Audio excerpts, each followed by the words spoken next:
them come. This is their fate. All right. Welcome back to the House of Wolves podcast. I'm your host, Deontay, here with my near and dear friends, Jalen and Josh. Jalen, you took the week off last time.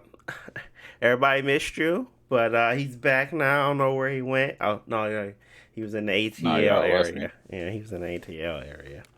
Y'all left me, man. Don't say that. We tried to make sure you had a good time on your vacation. So, yeah, Jalen's back. We got some topics for y'all. That Xbox showcase. I ain't gonna spoil it, but I think the internet is all in agreement. But the Xbox showcase, we're gonna talk about the Sonic's Frontiers, and then we're gonna probably end it up with a little bit of that Elden Ring. Just to talk about. We've been playing it a lot. We're gonna talk about it. Those are the topics. But before we start, as usual, Jalen, Josh, update the people on how you been. Right, go first, Josh. Vacation, Jalen. I mean, it was cool. I just spending time with my folks. So you never go wrong with that. Super blessed. But no, it's cool though. I'm trying to think updates with me. Not a whole lot going on. I mean, I know before I had told everybody I had like graduated, boy mastered up. So I'm like super happy about that. But at this point, I just been spending a lot of time studying and stuff. I got some things that's coming super soon as far as like, whether it's like movement and things like that. So some things kind of coming up on my plate. I'm just taking it one day at a time and stuff like that, but still living my best life, blessed. Almost done with my 100-mile challenge too. So that's, I've been doing a mile a day, 400 days. So I think today was like day 91. I got a couple more days and then I'll be finished. So I don't get anything besides a couple pats on the back by myself. So, I mean, that's something to look forward to. But yeah. I didn't even tell you about my fitness journey. I just started. But man, what? Go ahead. I'll tell you in a sec. Go ahead, Josh. What you got for us? Update the people. Not much new for now. Just been relaxing at home on my days off because it's summertime, so I got a little bit extra time off work. Just been playing the game. Jalen, long time forever, actually been on the game with us. So yeah, had a couple of days that we played Elden Ring, and yeah, otherwise just enjoying the summer. That's good. Well, it's always nice to enjoy some time off. It's always a blessing. But yeah, I mean, I've been working. It's getting tiring, but you got when you got kids and then you got work, and they both elevating, and they getting you out your comfort zone. It's a lot of stress, but you get through it. But that's pretty much where I'm at. But something on the positive note, I've been trying to refocus myself on other things. So one of those things is my health, and I started this little fitness journey with my friend. So what I've been doing has basically just, it's a diet plus some workouts. You do like a mile, not like a mile, but you do like a little bit of running each day. But Mondays you do your like chest workout, Tuesdays your back, Wednesdays legs, Thursdays are shoulders, Fridays are arms. And the diet is simply no carbs and a gallon of water a day. So, yeah, I've been doing that for a week now. It sucks. But I've been doing it, and hopefully I stick to it. And I got my accountability partner and my friend. So, yeah, that's what I've been doing. But the results speak for itself. My friend, like, literally started in March, and it's yeah. So I'm gonna do that for a while, see how that goes, and I'll keep y'all updated. If I don't, you supposed to go to 2 gallons after like. I said I'm not doing 2 gallons, G. I'm not even gonna do 2 gallons of water a day. That's a lot of water. I got a lot of meetings I gotta go to. Um, and I can't be just, hopping up out of there and try to use the bathroom every freaking 30 seconds. It's a lot of water. So, no. But I think I'm going to stick with the gallon. A gallon is very much doable in intervals out the day. So, I could do that. That's what's up. That's what's up, man. So, yeah, that's what I'm doing. Got my dumbbells coming. I'm probably going to get my dumbbells next week, so I can actually start doing like the lift process. But right now it's just trying to get back active, get refocused. So yeah, that's what I'm doing. Trying to play some games as well. Uh, uh, Played way too much Elden Ring over the weekend, but it was fun, so I don't care. And yeah, so let's get into these said topics. First one is let's just go with Elden Ring. Let's talk about Elden Ring for a little bit. I know it's an older topic, but I kind of want to talk about it. It's fresh in mind, and I know everybody got something to at least say on this said topic because we all been playing it. So, I don't know if anybody's known my stance on Elden Ring, but it's been simply I just don't care to play it. I got it. I had it for a while, and basically it's it's a very large game that you have to kind of take the time to play it, understand it, learn stuff, do stuff. Luckily, I got Josh. I said I'm gonna let him go play like 100 or so hours, whatever that number is that he gonna play, and then I just ask him all the questions. So yeah, plan's working out. I've been pretty much enjoying my run because I don't care to play Elden Ring in the traditional sense. I don't care to explore that much. I enjoy it when I do it, but most of the time, if I'm wandering for more than 20 minutes and I don't have an objective, I'm annoyed. So, obviously, Elden Ring is a very confusing game. I got Josh, my encyclopedia, and it's cool. It's cool now. I'm fine with it. I've been enjoying it. I'm having fun. I can create objectives for myself, and I can do them, and that's all that really matters. So, overall, Elden Ring is a solid, game, and I don't want to just sum it up in those little words, but basically that's my initial thoughts. Right when I'm kind of fresh off my mind, I was just like, I can say this, and that, but I can go into a little bit more detail after you guys have say your piece in regards to Elden Ring, thoughts on it, if you're interested in continuing to play it. But you guys are the biggest Dark Souls fans, so you probably are. But Josh, Jalen, what's your thoughts on this Elden Ring? It could be y'all can focus on the multiplayer, you can focus on the single player, whatever you kind of want to talk about first. Josh, you want to go first, or you want me to go first? You already. Yeah, I'll let you go first because like y'all, I guess would have the newest perspectives on it. I mean, even though you had it for a while, Deontay, you seen a lot more content recently. So yeah, Jalen, going into it, I guess, what did you think about it? Like, obviously, you probably heard people say it's Dark Souls 4, but what was your impression of the what you've seen so far? I actually ain't heard nobody say it stinks. So I mean, Dark Souls 4. But I will say that it is Dark Souls 4. From my like little bit, how many hours I got on this game? I probably like 8.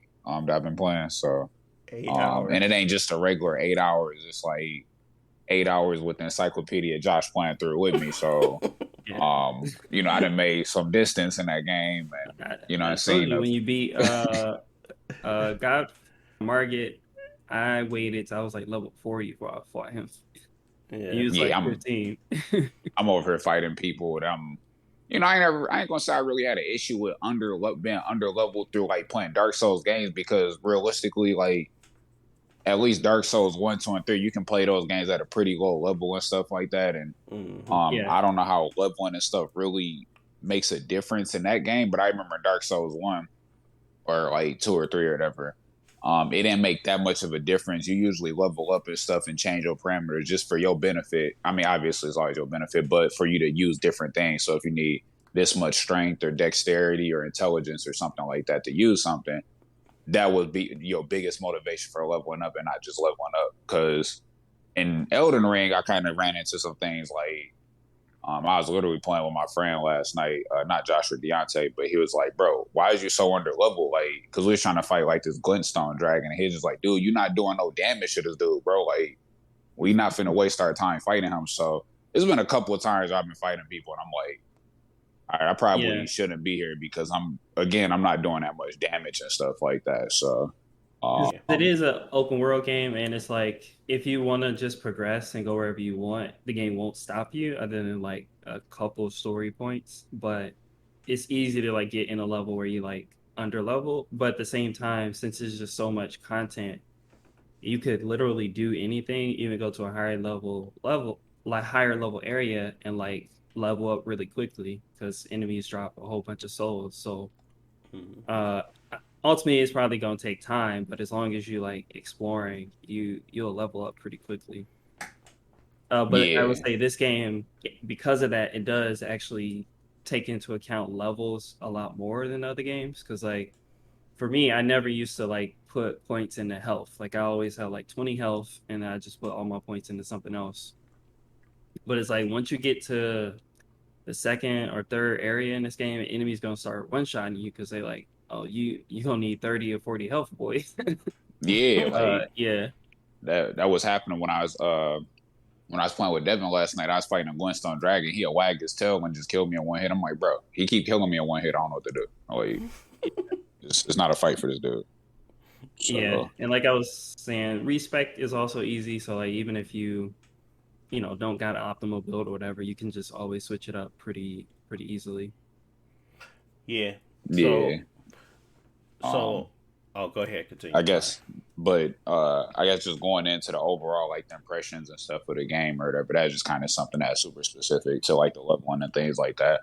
Um, I'm kind of big on like animations and stuff like that with games and reusing assets and all that type of stuff. And I care about TLC in a game. You know what I'm saying? How much time and effort they put into it because that's a measurement how much time I should put in a game myself.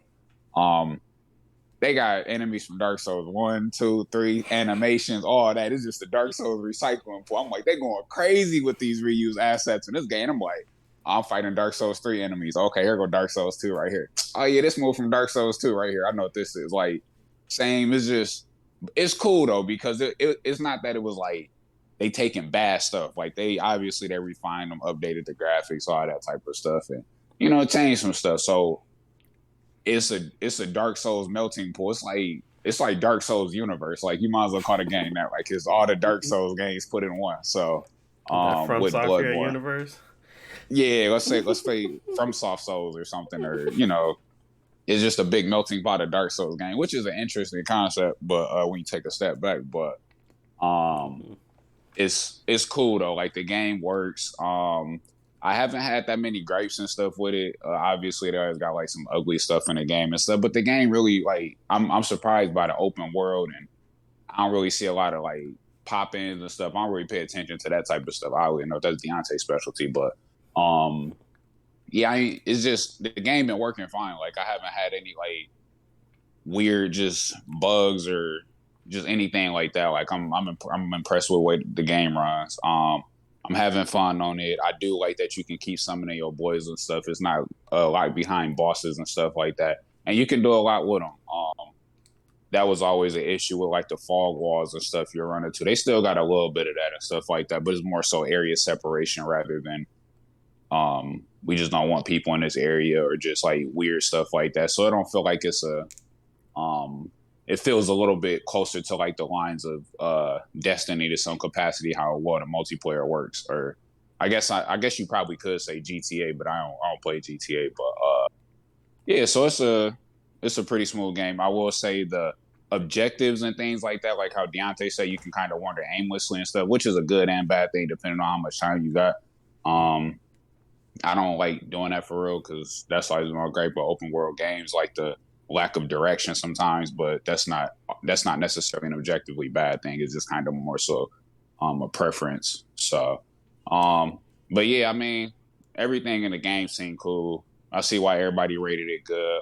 I still thought it'd be a little bit more of a niche game and stuff like that, but it's kind of seemed like From Software kind of got their name out there with their Souls or Soulsborne series, and everybody just thoroughly enjoying the game and stuff, and I can say I'm enjoying it too. So, um, yeah, Yeah.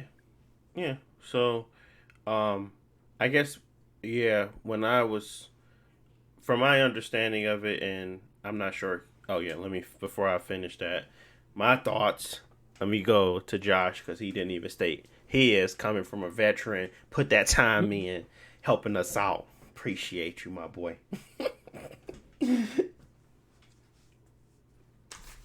So yeah, I mean, probably said it before, but I feel like I I like the game a lot, but I've just been hesitant to like really like make a I don't know, an opinion on it because like it's just so big and I just wanted to like actually see how much I like it because like realistically I like all of the From Software games and like the only one that I didn't like finish is like Sekiro, and that's just because like it asks way too much for that game and I wasn't feel like I was getting the things that I like from it.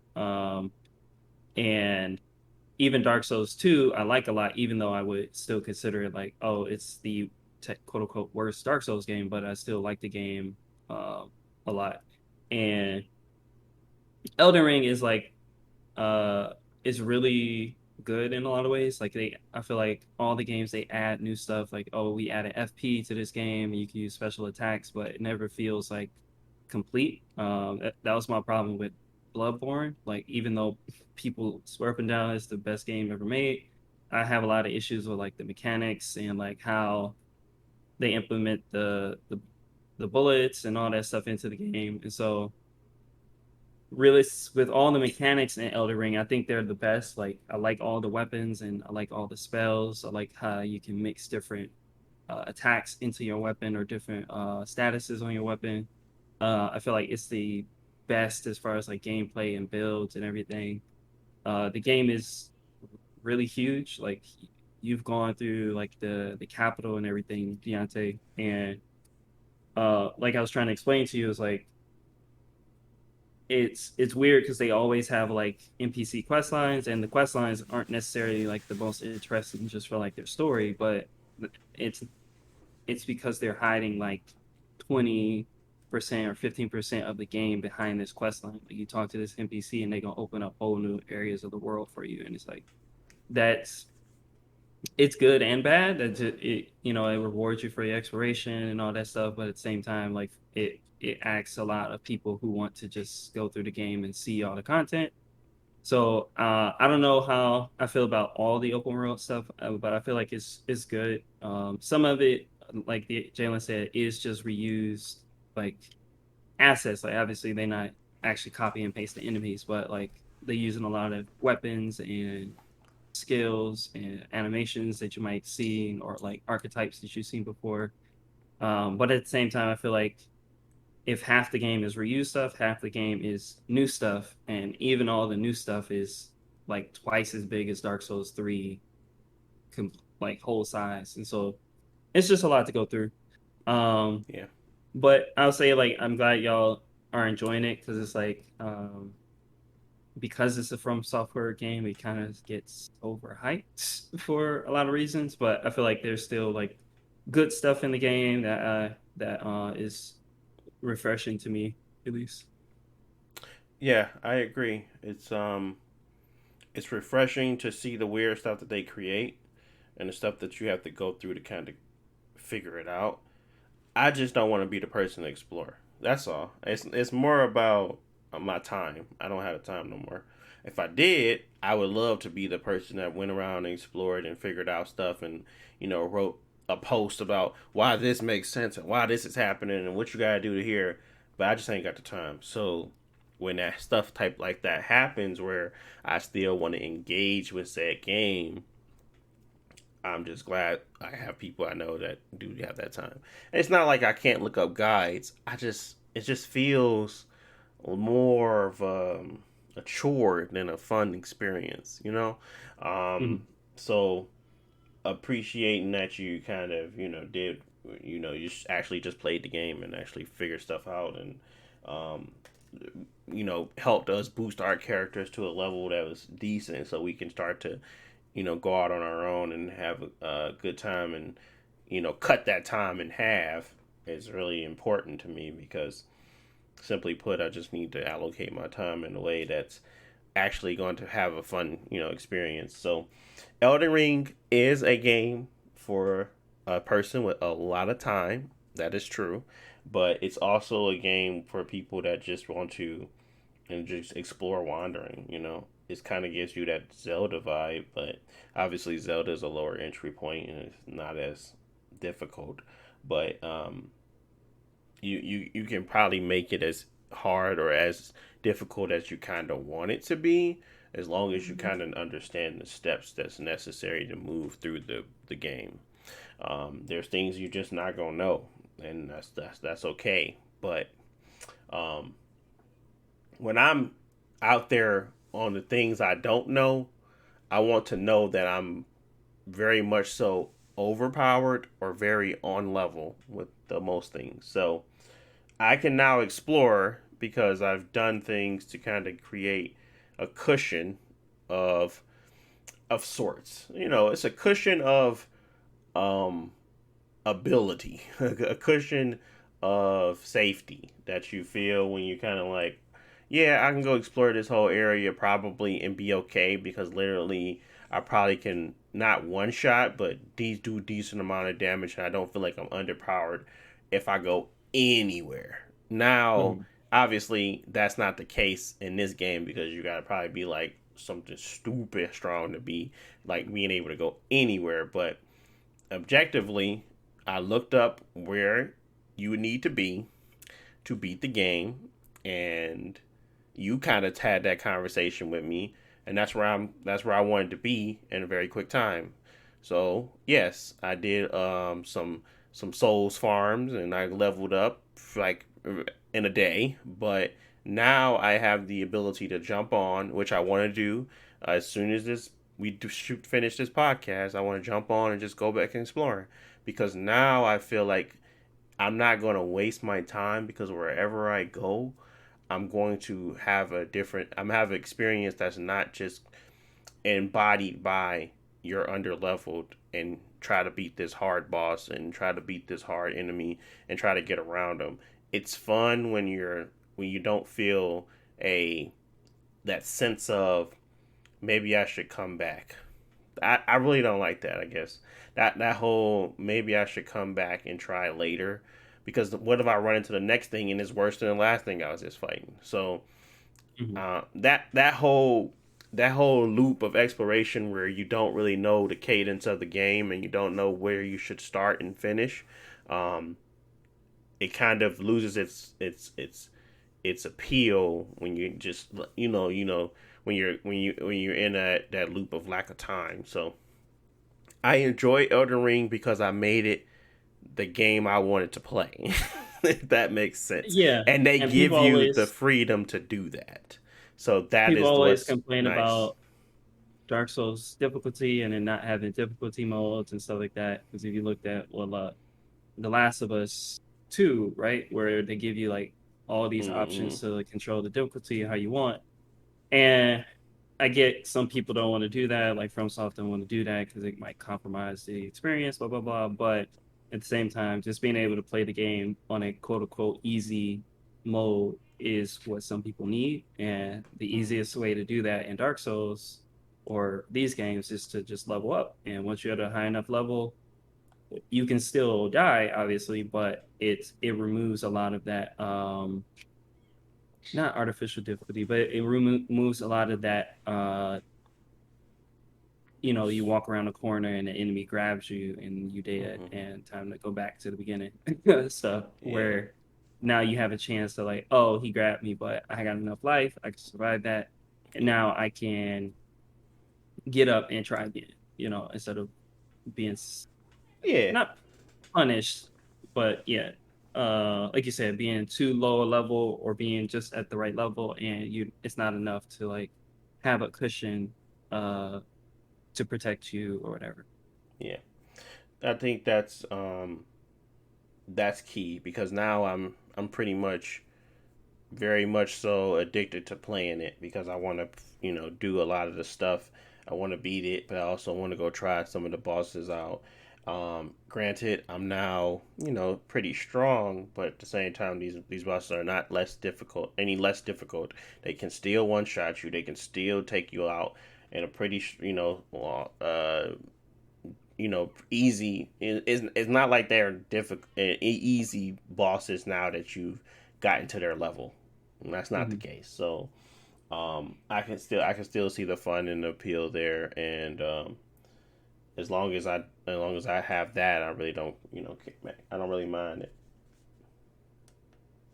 So yeah, I'm having fun. I now at least, and like I said, when I Now you first can started playing it, I just was like, yeah, I'll come back to it. But now now you I'm can get to the back. end game, fashion Yeah, souls. yeah.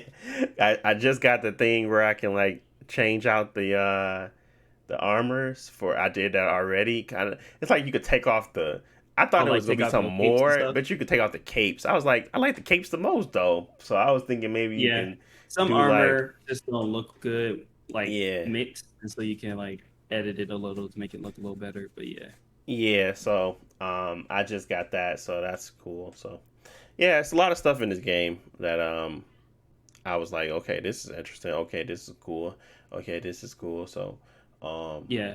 just I trying think stuff. that since we all gave our impressions, I think that the biggest thing that I think the industry as a whole might take away from it is like not everybody likes Souls games, and it I don't think they're gonna do anything to like appeal to different demographics. Like they're never gonna have like a real cinematic story or anything like that. Hmm. But whatever they did, they made a good like world to explore where it's kind of addicting.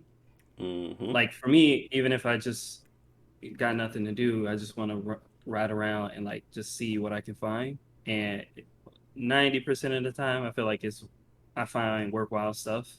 Right. Um, Yeah, and I think that's the biggest appeal that you have with like Breath of the Wild as well, where it's technically just a open world game. It doesn't feel like they're doing anything crazy different, Right. but how they just populate their world and lay it out and give you the freedom to just do whatever is the most appealing part. I ain't gotta worry about crafting. Well, I mean, obviously they have crafting, but I don't have to craft like stuff to get around the world and um just a lot of barriers. I got to climb Ubisoft towers. If I want to grab the map, I just run by and grab the map. So yeah, it, I think they did a really good job on making the open world. Yeah. No. That's the that's the key. It's just kind of, hey Cooper. That's the key. It's just Oh, giving people freedom to just kind of make up their own way, make up their own choices, and that's cool. Again, I don't think if I was playing this game 4 or 5 years ago, I wouldn't have a problem just playing it. I wouldn't have that issue of starting off and just exploring. So I don't see that being a problem for anyone that has some time to explore, has some time to make mistakes and kind of go back and do other things. That is totally fine. The game is just rather large, and it's like probably one of the biggest games I've ever played in my life. So if you're starting that with that understanding that this is probably take you 150 hours to see, or even 200 hours to see everything, then you got it right. I'm gonna try to find some cheats because I'm just not gonna do that. This is a lot. That's a lot of time, and even the best even the best JRPGs can't keep me for more than 90. Like, I don't care. I'd be like, bro, I've been playing this game for 70 hours. I'm done. That's what happened Yeah, with Persona 5. I was like, I'm not finishing it. I'm done. I'm done. yeah. Yeah, Even me, Persona I feel did like lose me. after 100 for me, it's like I stopped caring about doing all the stuff Yeah. because like I was literally going through every area and like not clearing it out 100%, but like clearing it out like 90% where I can find all the non-secret crazy stuff just by running around. But like in the later areas, I don't have time for that because the enemies are too strong to be running back and forth trying to fight them. And uh, I do want to finish it this year. So Yes, sir. That it's a very large game. So, um, but yeah, that's pretty much my thoughts on Elden Ring. Any thoughts from you guys? Anything else you guys want to add? Any stuff we ain't talk about that you may want to touch on about that Elden Ring? Nah, I just add into the amount of time and stuff like that. I mean, that's part of the reason I never dive into the game because I know how much of a time commitment it would be, and I don't like getting into a game and then like phasing back out and then trying to phase back in and stuff like that. So Mm-hmm. I kind of withheld playing it for so long. So now I'm playing. I'm kind of like, I got the time. Am I going 100% it? You know me. I ain't doing none of that, right?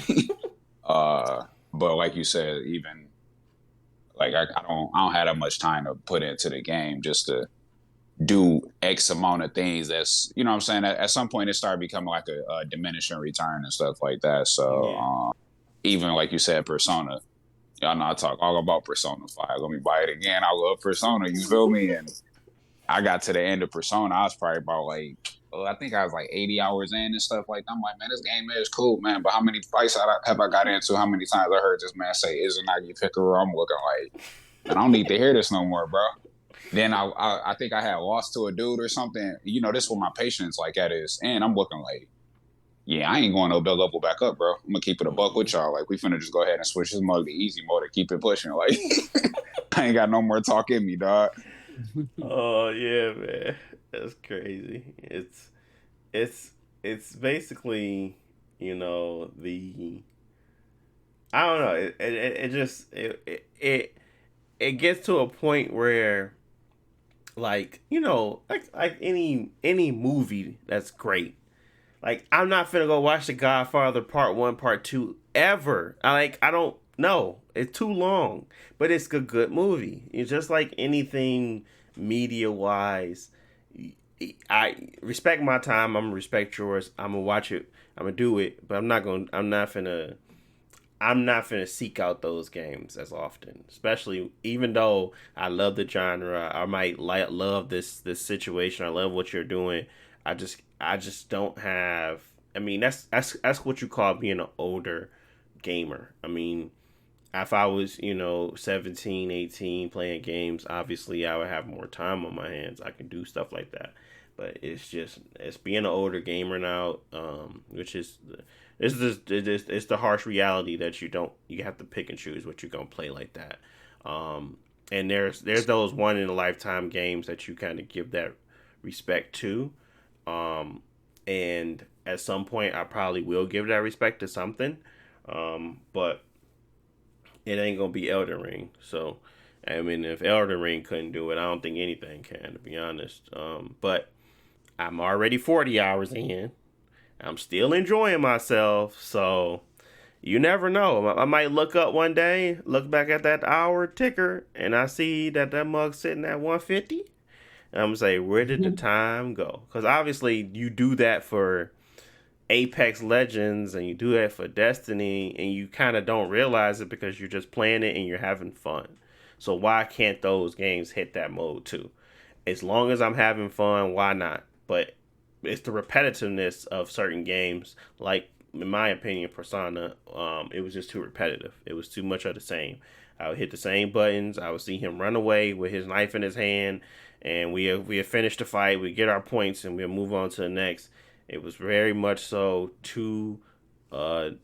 it was just too much of the same. So it did not keep my attention enough for me to want to play through the entirety. Even though I thought the story was okay and I thought I wanted to see the ending, I just watched it on YouTube because that's just it wasn't important enough for me to finish.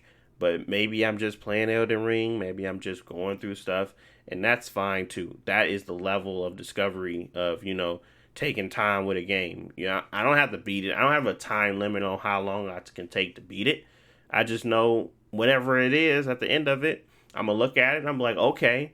I just know I can't beat it before I do everything, because if I beat it, I'm probably not gonna play it again. That's the whole thing. I just lose motivation to continue to play. But if you're having fun, it shouldn't matter. So, I think. Oh, my bad. Go ahead.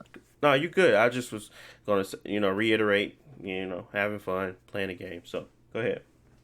No, I was just gonna say, I think like you said, older gamer. I think that like you've been what I'm trying to say, the combination you've been an older gamer and buying your own games.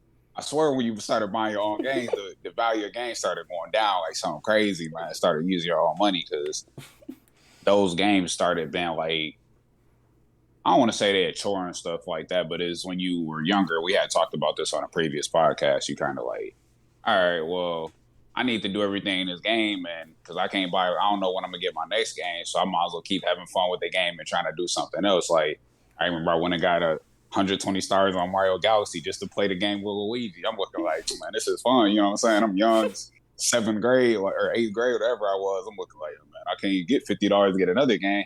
Started buying your own games. The dynamics changed a little bit, but I don't know. Like you said, I don't know if Elden Ring will get like that.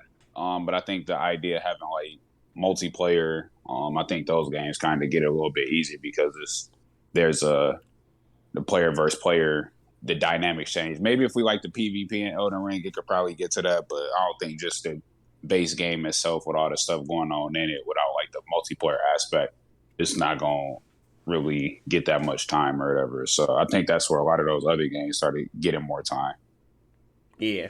Just because of that. I mean, you don't know who you're going to go against, the Gibraltar on Apex that can wall run and do some stuff you ain't never seen. You just look like, oh, okay, that's something new. So it's always the dynamics, it's always changing dynamics, I guess.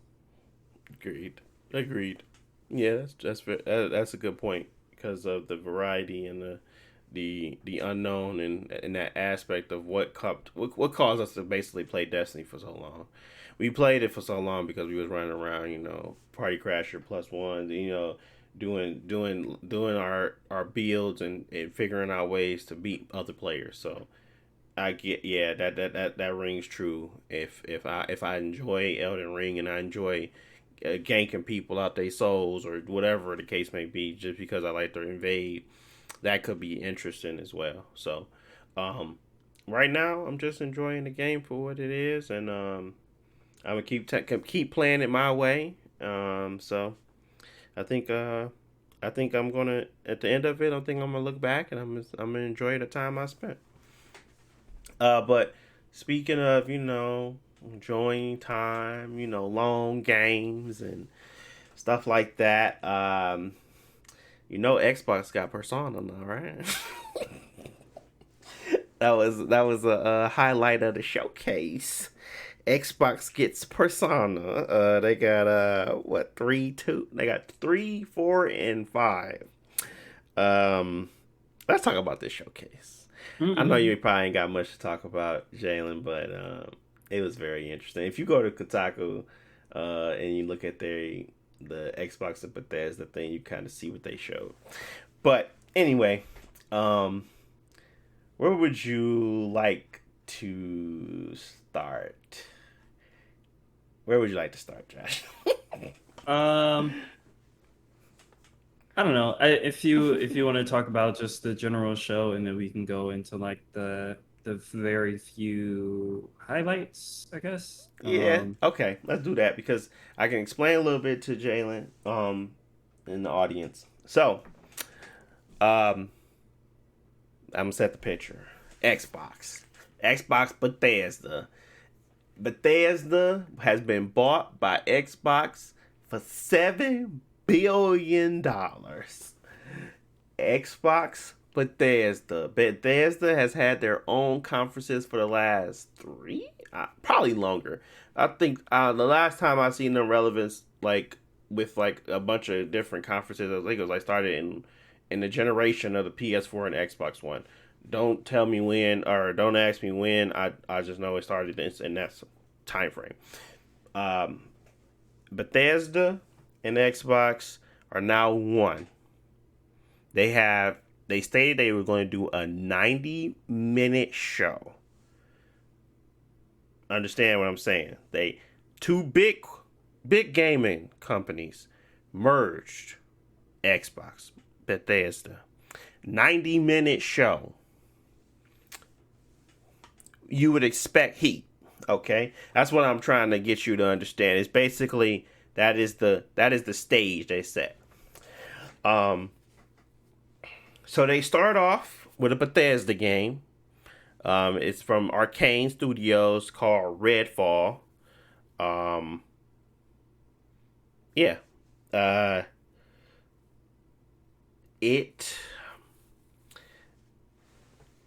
They started off, and I guess before we kind of talk about each game individually, these games are all releasing within 12 months. They want you to make, they want you to feel better because of that. That's what I was saying. They kept saying it. I will say on that point real quick that when you say like, oh, these games coming out in the next 12 months, ideally that should be kind of a flex. Like, look at what we have coming soon. But in this case, it feels like more of a handicap where it's like, if there's anything that doesn't seem like ready or like high quality, is because it's coming out soon, and the real heat is coming later. They set the stage for heat, but they came out swinging, and they were throwing nothing but misses. It was probably one of the. I went back. So before I give my thoughts on it, I went back and I rewatched it in 4K, and I was like, it did upgrade the score because essentially they showed games. They didn't talk much. They showed 90 minutes of games. They had some CGI, but most of them had some type of gameplay attached. That's a win to me. It's just unfortunately, and we're going to talk about it a little bit later, the reason why I feel like this showcase failed. Because I do think it was a failure. But not for the reasons you might think. So, starting off, they came out with Redfall. I'm going to give my opinion, then I'm going to shoot it to you, Josh. Redfall seems like a game that is well-intentioned and might have a good experience, kind of like Bleeding Edge. But Redfall gets more hype because simply it is Arcane Studios. They have just come off Deathloop. They do Dishonored. People enjoy those, but that is still a small niche community. Redfall seems like a big multiplayer game, open world, co-op on the level of Evolve, but not really because again it's open world. And then you also get those Left 4 Dead vibes and you and things like that. Do I see Redfall being fun? Yes. Do I see Redfall being a hit for Microsoft? No. Redfall still seems fun. I don't want to analyze these games as if they're just numbers, because at the end of the day, there's a lot of people behind these games. A lot of people want to make these games work. I don't want to just come in here and just give you the analytics. I want to kind of talk through why the game looks fun, and then I'm going to give you the analytics. The game looks fun simply because it's a 4-player co-op. You're going around, you're playing with unique characters that have unique abilities, and you can probably fit roles that you might want to enjoy with friends.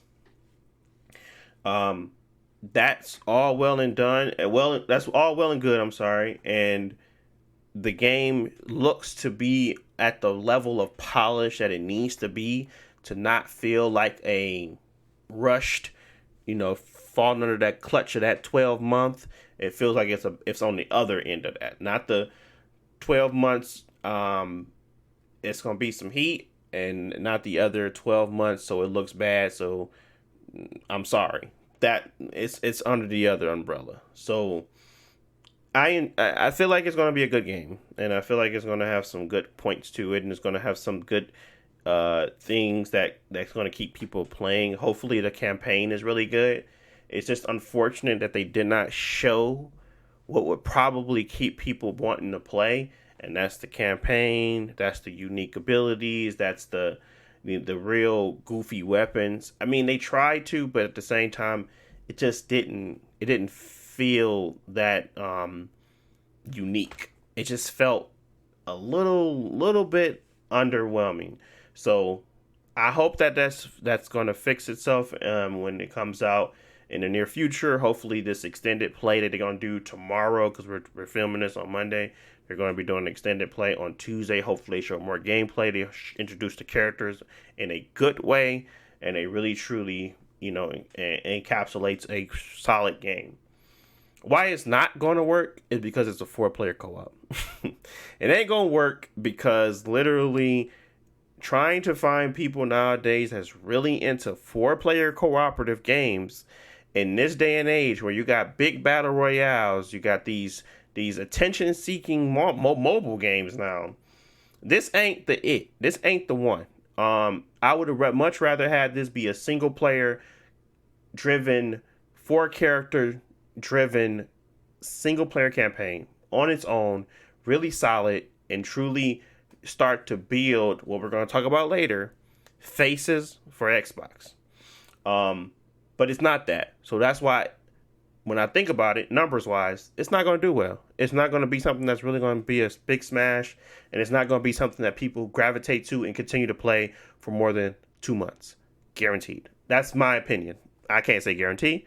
My opinion. Josh, what do you think about Redfall? Yeah, I think it, like you say, it looks good, and I think the studio that's behind it is good, because like Prey and Dishonor and Deathloop, like they have a lot of good games, like gameplay wise, and I would trust that they know what they're doing with this game. So I don't actually think the core game itself is going to be bad. It's just the problem with it is that it's, like you said, a 4-player co-op shooter, and what made Deathloop strong, or those other games, those are single-player experiences. So they can show all their talents off in the best way in this single-player game. Whereas since it's a 4-player multiplayer shooter where you're fighting against not zombies but vampires this time, it just feels like that is it's an oversaturated market. Even though the enemies that you're fighting are not technically zombies, it still is like the 4-player shooter where you fight against monsters. And there are a lot of games in that category, and not a lot of them are really good. Like, yeah, because one, you got to be as good as or better than Left 4 Dead, and if you're not, then there's no point. So I don't know if, like you said, they're actually gonna have like it's a really rich story, or just the gameplay is so crazy, like the guns and whatever else in the game is just so unique that it just makes it fun and refreshing. Uh, so I want the game to be successful, and I think that it could be a good um, game, and I personally might give it a try. But like you said, it's being a 4-player game that it has not limits. Well, yeah, I'll say for me it has limits, because like I'm gonna play by myself. I'm gonna play it with a group of randoms, which is probably not gonna go well. And then I might play 1 or 2 games with you, and it's like, can I still enjoy the game after that? If I can't play it the ideal way. Yeah. Now, knowing how much they spent, Jalen, on Bethesda, and how much they've been acquiring studios, and they have a 90-minute show, 3-minute trailers, most of them, probably like a minute 13. Out of that amount of time, what would be your expectation of good games, solid games to show? Just thinking of it from a show standpoint, how much they spent and how frequent, because literally it was like very small talking. What would you guesstimate to be a decent amount of games to actually be good? How many games will actually be good, or how many games they can like show and effectively show? If you buy a company for $7 billion, right? Say for instance you want your rate of return. When you thinking of buying a company, and you're thinking about the rate of return for said company, and you're thinking about the amount of games that you should have that are very much so strong IPs, and you're kind of the first showcase for this new purchase is this one. What would you expect for them? Wouldn't you expect them to put their best foot forward, and how many would you expect them to have at least? If you know Bethesda has like 40, what they like 25 different studios. I mean, I don't know that much about all that, but I mean, first off, if it's like 90 minutes, I thought it'd be longer than that personally. Just because like the purchase, the company, like the studio that's under it. But I mean, I would think they just go put out like all heat. Like, look, man, this justifying our purchase. Like, we broke the internet, showing y'all what we did, and I mean, I guess I just think they're gonna put out like some heat. Like everything they gonna have is gonna be like a hit. It's gonna go through a lot of different people. Like it's gonna be fortified. But I mean, it sounds like they fell short in doing that. So. Yeah, I think the Bethesda situation is weird because they have a lot of IPs, and that's why Microsoft picked them up. But at this show, they didn't leverage all those IPs. They opened up with Redfall, which doesn't look bad. But it seems like okay, and they closed it off with Starfield, which again it looks okay, but it's not crazy, and those two don't add up to a $7 billion price tag for me personally. Now all their other IPs, like I can see like they have potential, but they didn't show that potential to show like these are all the games that Bethesda has in the oven, and we gonna show y'all that it's like this was a worthwhile investment. Right now it seems like these are a couple okay third-party games that are now first-party. And it's not really just... Because, I mean, the main thing is, like, it's called the Xbox Plus Bethesda show. And so you think it's, like, equally Forget split that, bro. between... Bethesda literally has their own show. They used to have their own show. Forget that, bro. They had, what, 3... They had, like, 3 games. And to come out and just be mediocre, $7 billion? Come on, bro. That is so ridiculous to me. I can't even make sense of it. Like Diablo 4, the company they just bought, had a better showing, one game, than what you had the entire showing. Like, they freaking brought out Fallout 76 Fallout 76 DLC. and Oh my god. Elder Scrolls Online again. Dude, do you not see what I'm saying? Like, if you go back to their showings, they had Doom, they had these large games. To come to this, I don't know who did the curating, I don't know who decided to show what, but this is like by far one of the worst conferences, simply off of the fact that Bethesda and Xbox put this together. You can't make it up. This like literally the biggest waste of $7 billion. It's just for somebody that's riding on games, selling their console, to not have games at the conference makes no sense to me. Like, I'm not talking about games, because yes, they had games. Bruh, they were showing Grounded. I. What? Why are you showing Grounded? I don't care that it's launching. We already had its moment. Why are you showing it again? Like, every time, even when I think about it now, and I go back and I think about it again and again, this was by far one of the stupidest waste of times I have ever done within the game in general. I ain't trying to be on 10, but bro, I can't shoot no bell for these jokes. I can't shoot no bell for them. This was garbage, and it felt like a slap in the face. It just felt like I mean I'm not somebody that stands a company anyway, but it just felt like all them people that do, they down bad. They really down bad. Like, what did you show? I can't justify you spending $7 billion on Starfield. That ain't nothing but Fallout in space. And you know Fallout janky. And you when you saw the gameplay not streaming in 4K on YouTube, that mug was still dropping frames. I'm like, yo, you cannot make this up. Why is it dropping frames for a so okay, let me go back to normality here.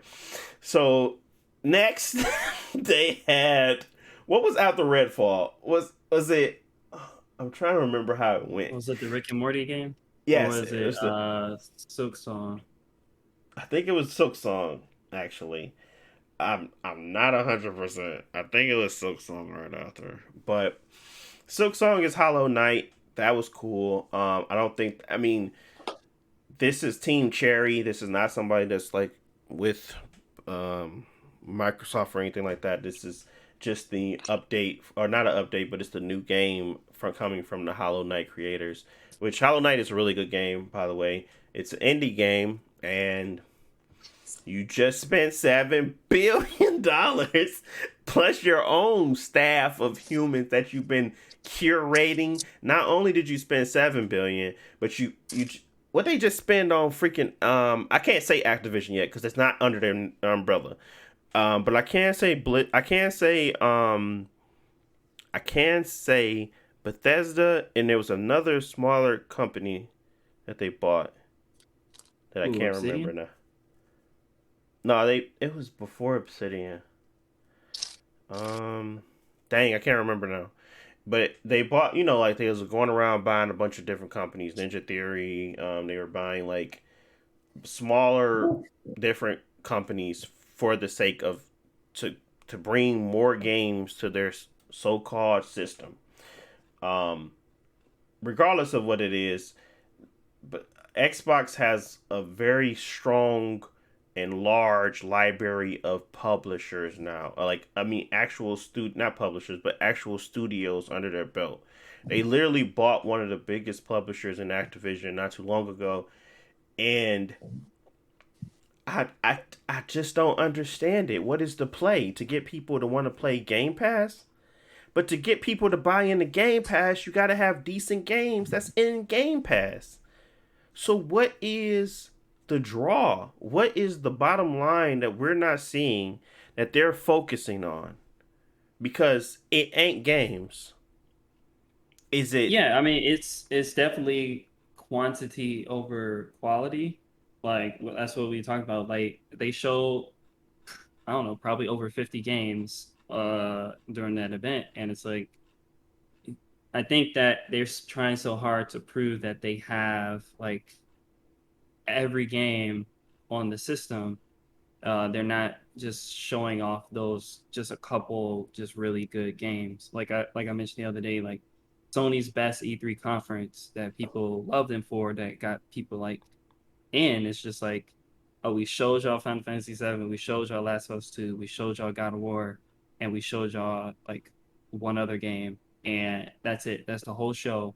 Showed y'all 4 games, but these are the biggest games that are going to come out the generation. and that's it. So it doesn't matter what 100 games Microsoft shows, because if they're all not the highest quality games, then you don't need to put them in your show. It doesn't need to be 90 minutes. Make it 30 minutes, 40, 1 hour, and only show the absolute best stuff, because that's what people want to see. But right now, they're just putting, if it's coming out on Game Pass, we're going to let you put a trailer. And not everybody is on an equal level where they need to be front stage to be shown for 90 minutes. Bro, Especially when y'all have these investments that are not paying rent. bruh. When I tell you they were showing some garbage, they were showing some, like, they showed off scoring again. That's like the, oh my god. They showed scoring. They showed simulators DLC. They showed Overwatch release date. I, oh my god. Um, they showed Sea of Thieves DLC. They showed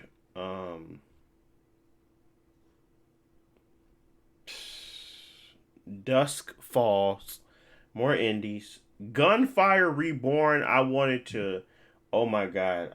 I was like, why is this on the stage right now? Gunfire Reborn, seriously, is underwhelming to even look at, and they kind of sandwiched that right in between like two other games that was like definitely did not make it look any better. Um, they didn't show any gameplay for Wulong. Bruh. I don't know who died on this heel of we need to stick to games that's coming out in 12 months.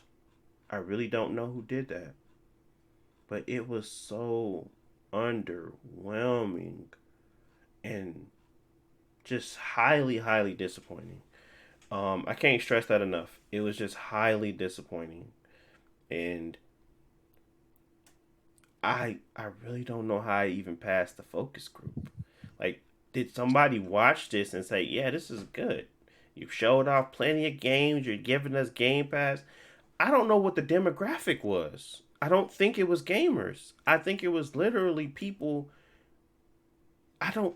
Who watches conferences? Are they trying to impress their shareholders?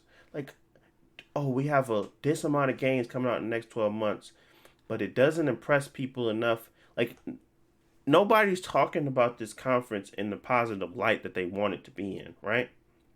So you're causing an uproar in the community that you kind of are trying to rebuild, and you don't give them anything to attach to. And again, I'm not going to just grant and yell. I actually have solid points on why I think this is a terrible conference, but there is things here that are solid. You just kind of I think they showed off at least like 13 games that were just DLC. If not DLC, it was already announced. And and that cannot be your showcase for the year. It cannot. That going into the holiday season with this does not sell consoles.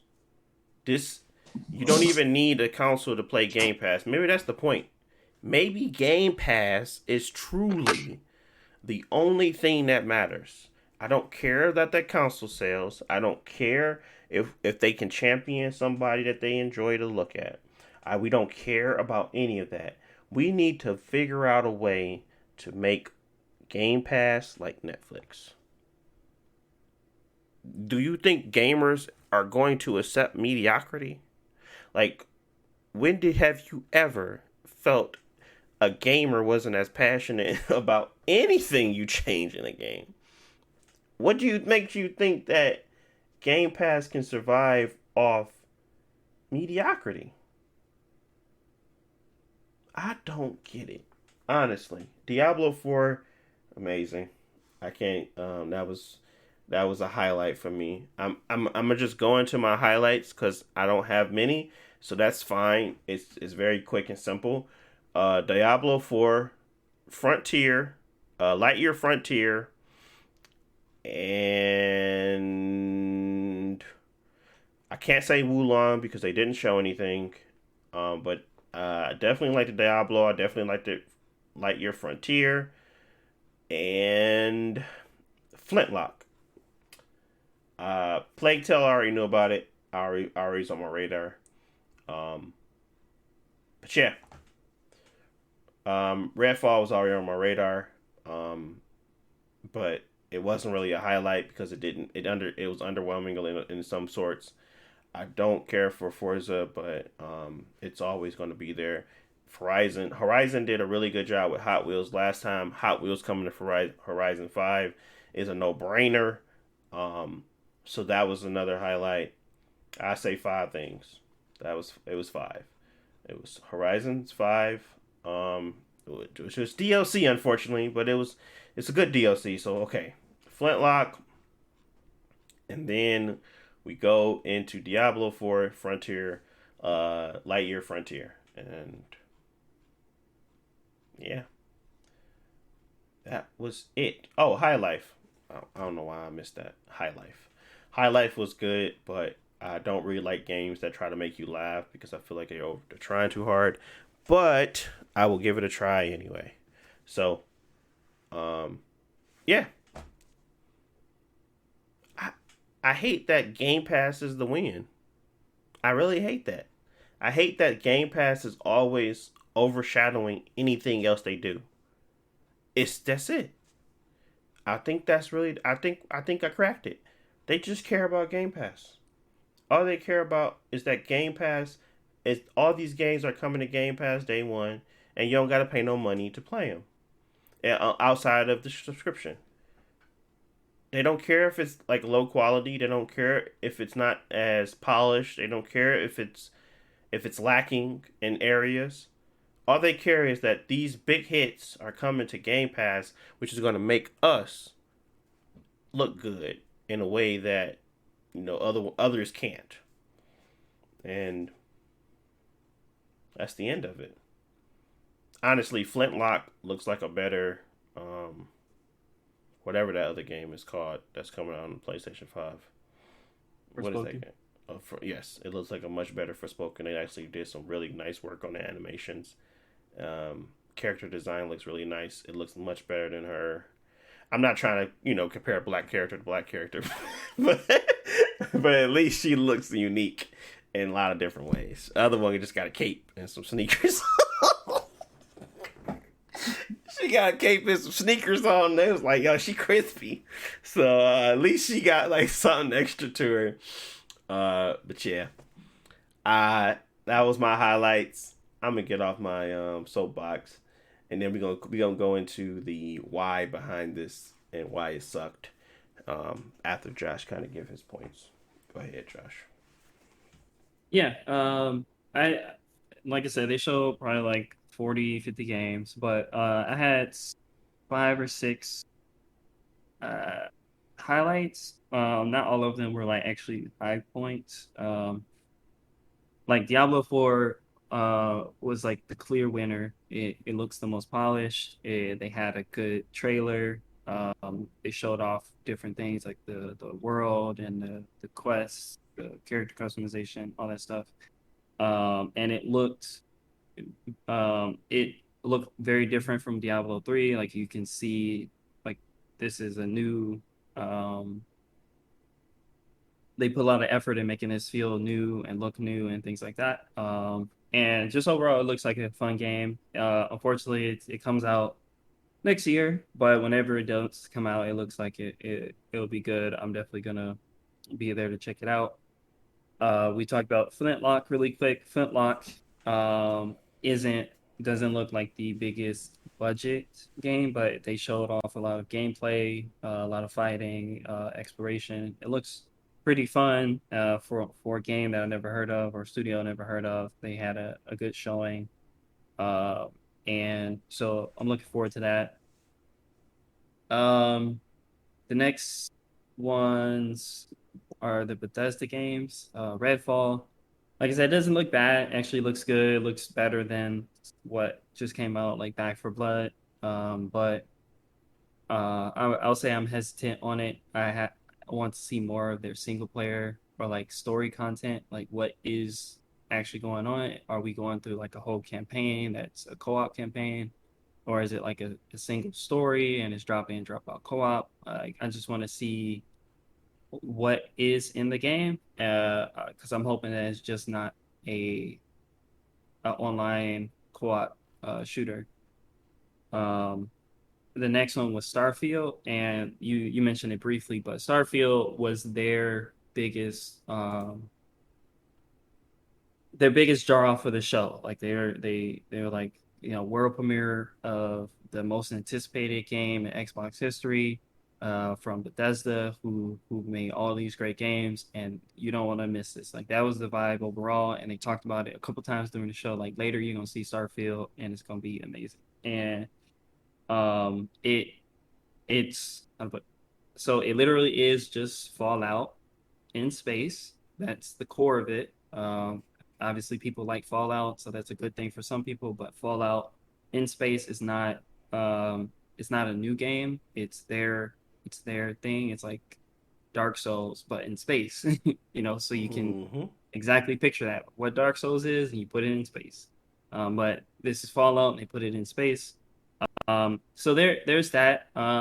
There's some things that look interesting, like the space combat and the ship customization and all that. But my problem with it is that this is their biggest, like they were saying, this is the biggest launch in Xbox history, but it doesn't feel like a new experience. From anything else because one, it's just Fallout, but on the other side of that, it doesn't do enough to differentiate itself from existing space games like No Man's Sky. Like obviously, people played No Man's Sky, they know that it was kind of shallow, with like its story content and characters and things like that, but they've added a lot of free stuff over time, and so with this, the best that you would get is No Man's Sky just with like better story, and I don't know if that's enough for like their biggest launch, and it's not even coming out this year because it got delayed because it's not, they got performance issues. So I don't know if it's gonna be enough for next year, and what I'm feeling like is like this is gonna be their biggest release next year, and it's not gonna be enough compared to whatever else comes out like Spider-Man or things like that. So I don't know. Overall, though, the game it seems okay. Like I understand the appeal of it. I wish they didn't like put so much weight on that game when it's not deserving of it. At least from for what you showed. And the last two is just a small indie game that looked. I like the art style, and it seemed like combat focused. A lot of bosses called Mm-hmm. Ravenlock. It just kind of looked like Alice in Wonderland type thing, but had a really unique art style. Looks fun.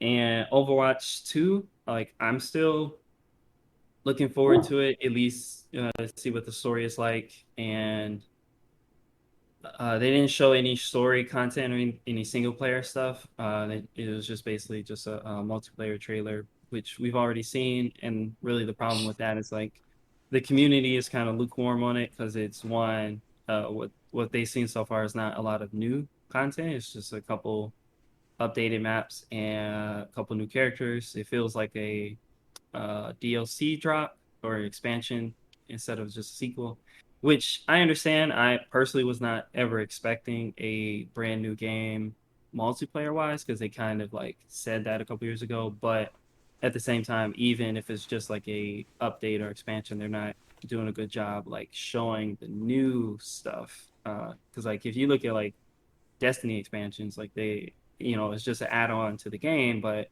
they're showing you all of this new stuff, the different places, different weapons, abilities, and stuff like that. So that comes out soon. Hopefully, they have a lot of new content that people don't just fall off it quickly. But Fallout. it's yeah, it's not looking good for that. But I would say Overwatch is still a strong IP. They just got to get whatever's the issues they're having with like marketing going. Nobody likes Blizzard. It's as simple to put. Yeah, Everybody's they just don't, like, and Blizzard don't deserve it because like Diablo yeah, Immortal is garbage. Even though Diablo 4 looks good, that's yeah. strictly on the gameplay portion of it. I'm telling you, bro. Whoever over there at Sony know how to pick them. Whoever they're on Microsoft don't. They just be like, man, let me just try something. So, I just feel like even the simplest Capcom, come y'all. I know y'all got a showcase, but come show y'all stuff over here. They had what 3 or something? How many games they have? Huge games that people were anticipating. Street Fighter 6, um, Resident Evil 4 remake, and I forget the other one. I forget the other game now. But they told they basically was like, we know what people want to see, so bring it over Yeah, and here. they show that at the Sony show, so it doesn't even matter they Yeah, had their own show.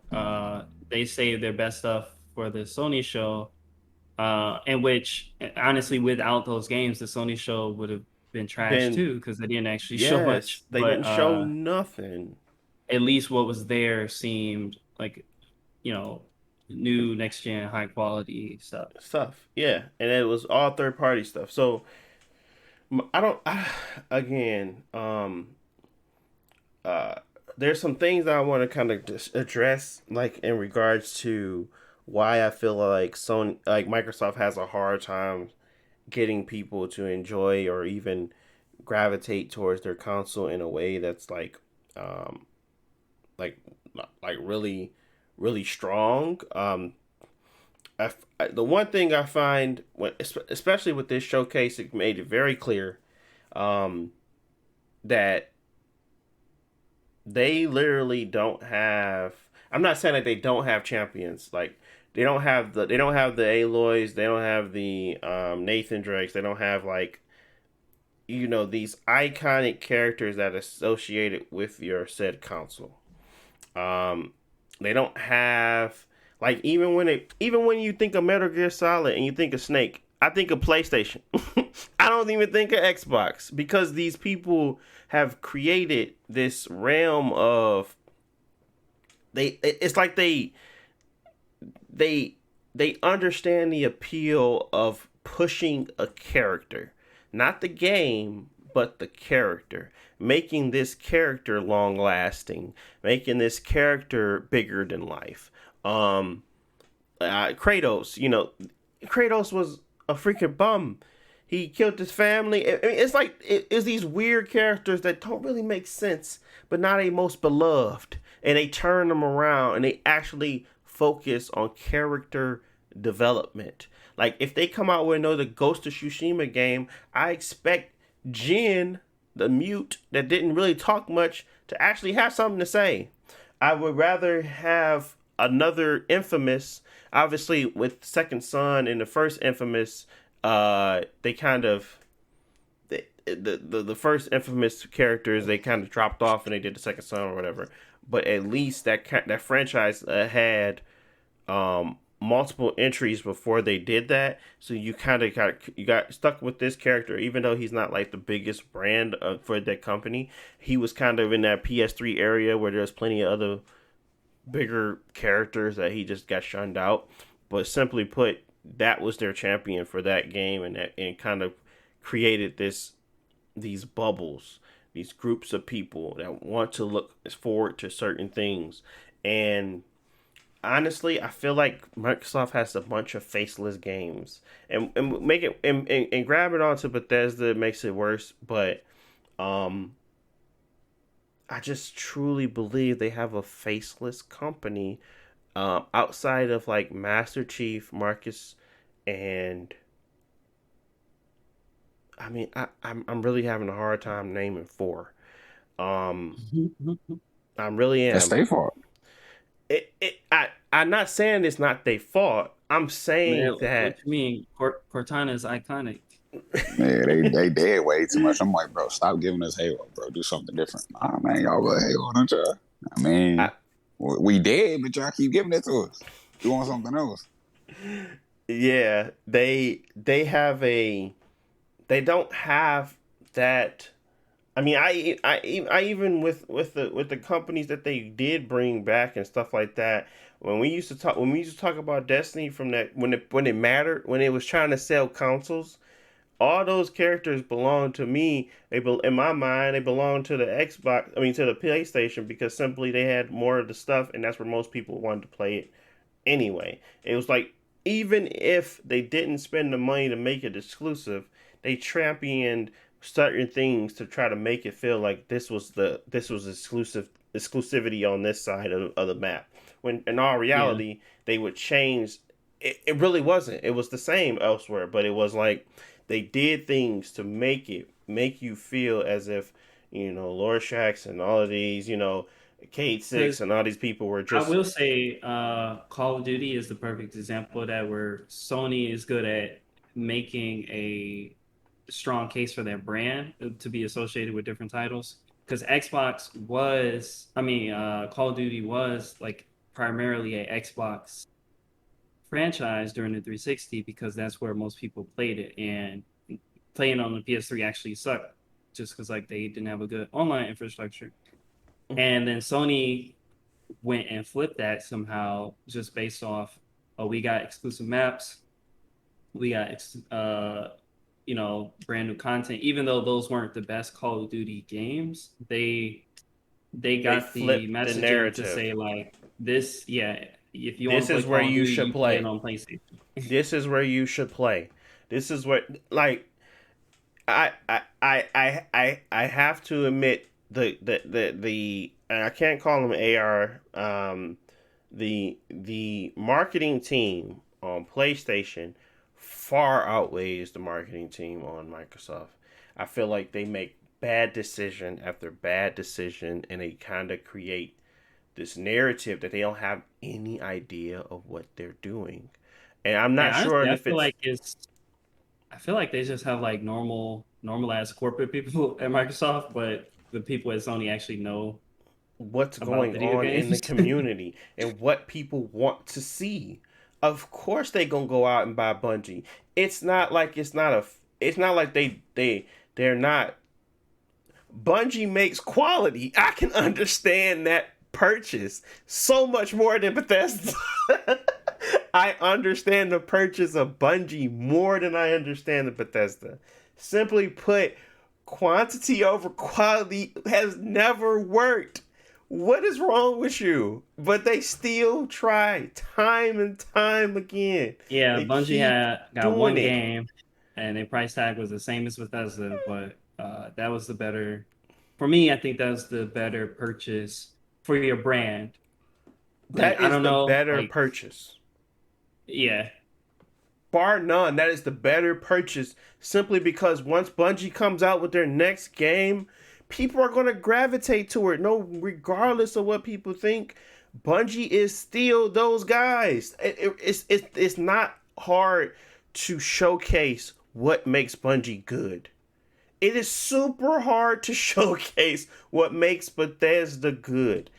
You cannot say janky mechanics and a strong you know, character design and the ability to do a lot helps because you got that in Fallout 76. You have that in Elder Scrolls. You have that in these older titles that have not shown maturity. They have not shown growth.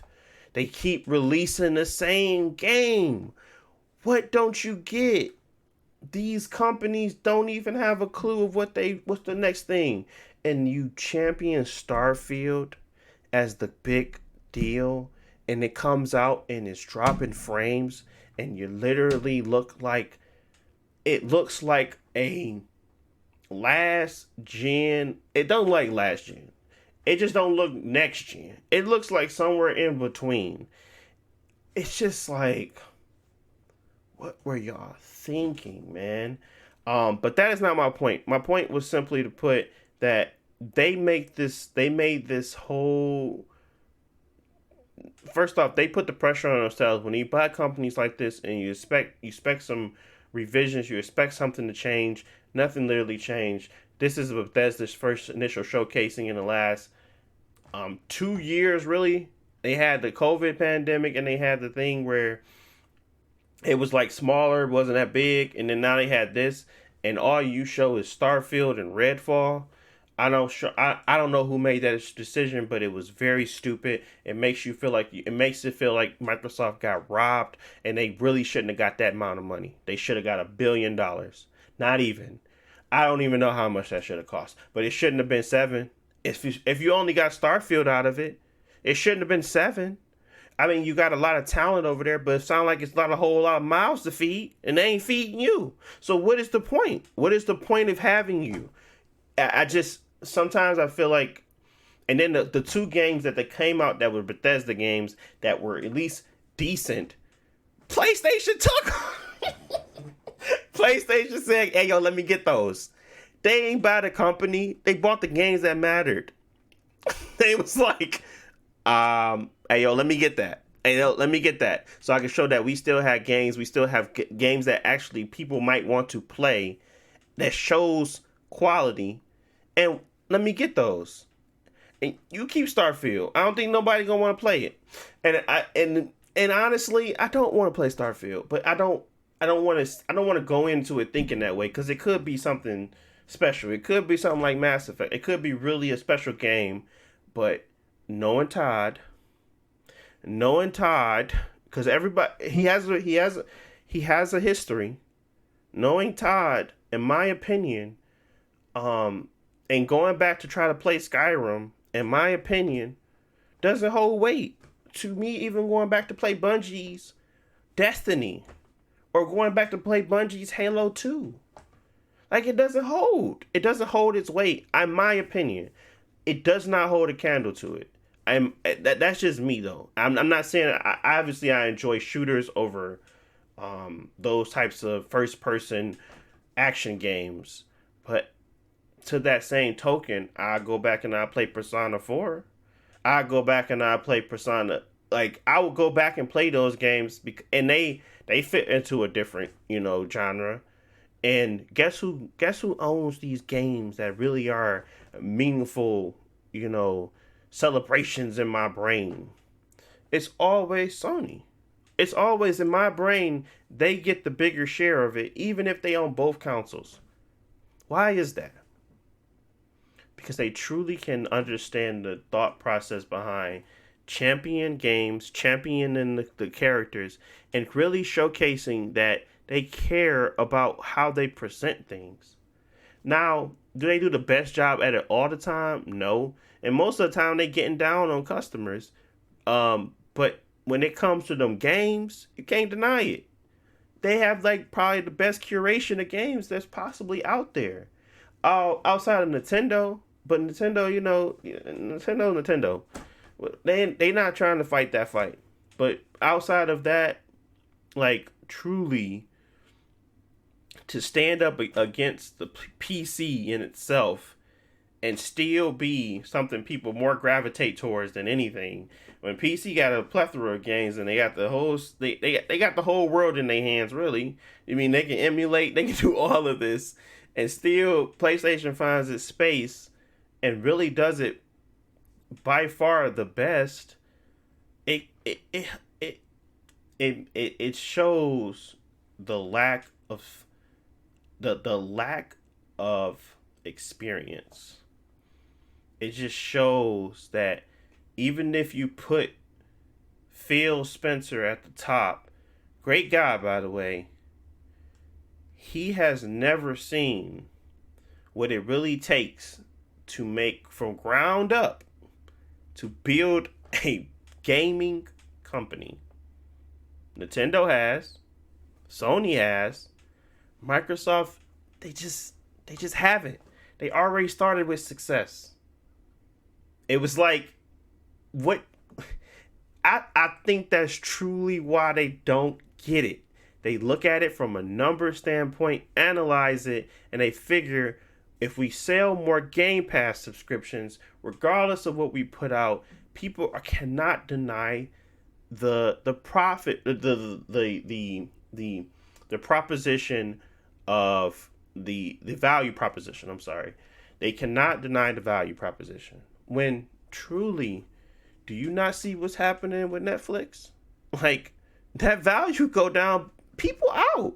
That there's people there's competitors. There's going to be a time where PlayStation is going to jump in, and what you gonna do when they bring their games with them? Like, Microsoft, you cannot be this naive that you feel like you're going to have the top spot forever, and you cannot start your showcase with pure mediocrity like that. You're just losing your grip on the goodwill you have built up over the last year and a half. You cannot build up goodwill to let it just fall below to the wayside because you feel that Game Pass is your champion. What happens when people come and they take your cookies, bro? Like, this is simple. Like, it doesn't take a genius to understand the concept that people go where the quality is. HBO Max is getting better for a reason. There's quality over there in Warner Brothers. There's things that people want to watch that Netflix ain't gonna have. And if they try to build that quality, yes, they got their Stranger Things. Yes, they have their different TV shows that make people want to start coming back. But at this point in time, like, once I finish Stranger Things, I don't need Netflix no more. I don't really need it. Honestly, like, Ozark is finished. The stuff that I really cared for, like, times change, man. I just want them to understand that times change. If you take your foot off people's neck for a little bit, you're allowing not only it's not that it's not that I think Sony can do it better, but if you set the bar so low, Sony can do stuff like the PlayStation Essentials and Extra, and they get away with it because you over here throwing out pure garbage, and they probably can compete with you. That's what I really don't get it. I really just, like, I feel like that it's in the same pattern for them. I don't see the ground up work. I thought buying studios was the ground up work, but in reality, buying studios does not make the company or Microsoft see gaming differently. Only truly people that have the power to make them see gaming differently is losses. Like, they have to understand that that the characters that you build in these worlds are so much larger than what you could ever expect. Why do you think Sony is making video games and movies, and they're turning all that crap into movies? Why do you think Sonic is out here with Sonic the Hedgehog 2? Like, you're not getting away with it by putting Vin Diesel on Ark. That's for sure. I just think they make really bad decisions. I don't even think Ark is a game, but why showcase that? It's been in beta for years, and everybody has seen it, understand it. You show no gameplay and expect people to get excited.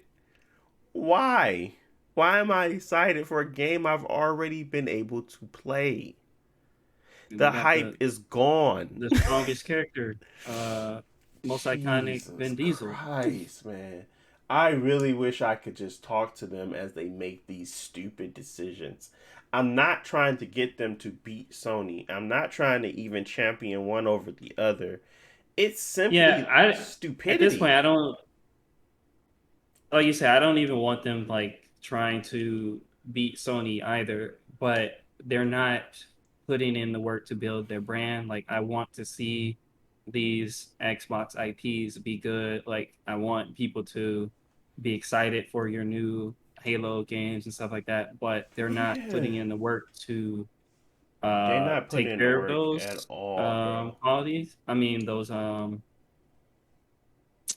IPs, Because, like, everybody loved Walking Dead when it came out, but over time it's gonna diminish, and unless you're like have Put something new or you're putting in the work to make it better, it's just gonna decrease over time. And so, like, no matter what, like, if you just keep showing Forza, they look great. I can never deny that. But like, if you're not, I don't know, you can't just keep showing a good a good game every now and then. Like, you have to show some great, and even like, oh my God, I've never seen this before. Like, at least once a generation, and they can't. They It have doesn't seem like not they to can done do that. that. They haven't done that in any generation they had. Yeah, 360, yeah. one, PlayStation done it multiple times already. And that just shows the level of commitment. It shows. It really drives it home the level of commitment Sony has. And that's why I will always buy a Sony console. Even if I hate them in general. I do not like how they run their company. I don't like how lacking they are in in their their PR, or yeah, the public relations just are is atrocious. But I'm still gonna buy their consoles because when those champion games come out, God of War, Aloy, when I want to play those games, because I know I will, the hype will be there. Final Fantasy, even Final Fantasy, I was not a Final Fantasy fan, but they did something when they took the game and made it exclusive and said, you gotta play, if you want to play with Cloud, you like that sword, you like how he look now, you come over here, bro. You gotta come over here. You can't play it over there. Even that one move, that makes it even, it just makes it worse for them. I understand what the stance means, that we don't want to, do certain things to kind of create that. And we want overall, Microsoft just want profit. They don't really want to hold off that nobody else can play. But trust me, bro, y'all playing two different games. Microsoft, I feel like, see, that's another thing. I don't even incorporate Microsoft with. I incorporate Microsoft as an umbrella of everything. When I incorporate Sony, I just talk about the PlayStation. Like, Sony is a movie brand.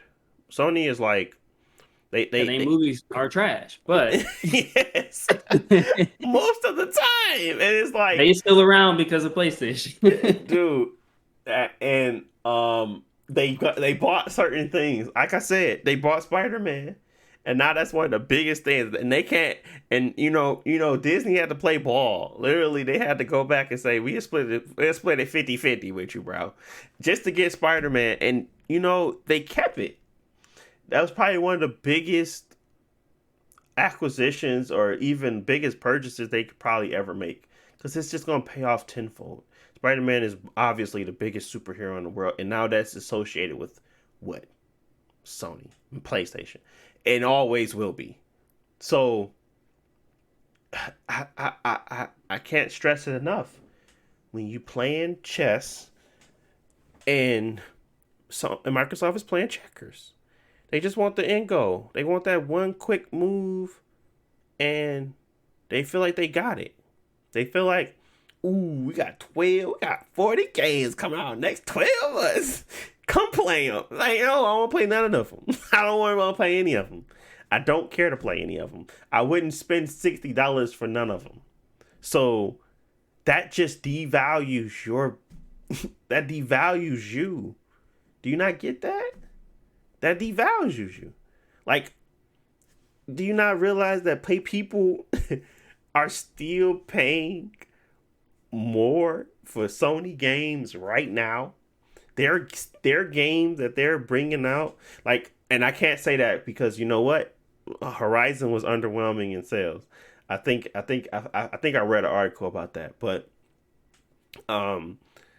the fact that they still have people going out to buy $60 games while you exist in Game Oh, Pass, you mean and they're $70 doing game?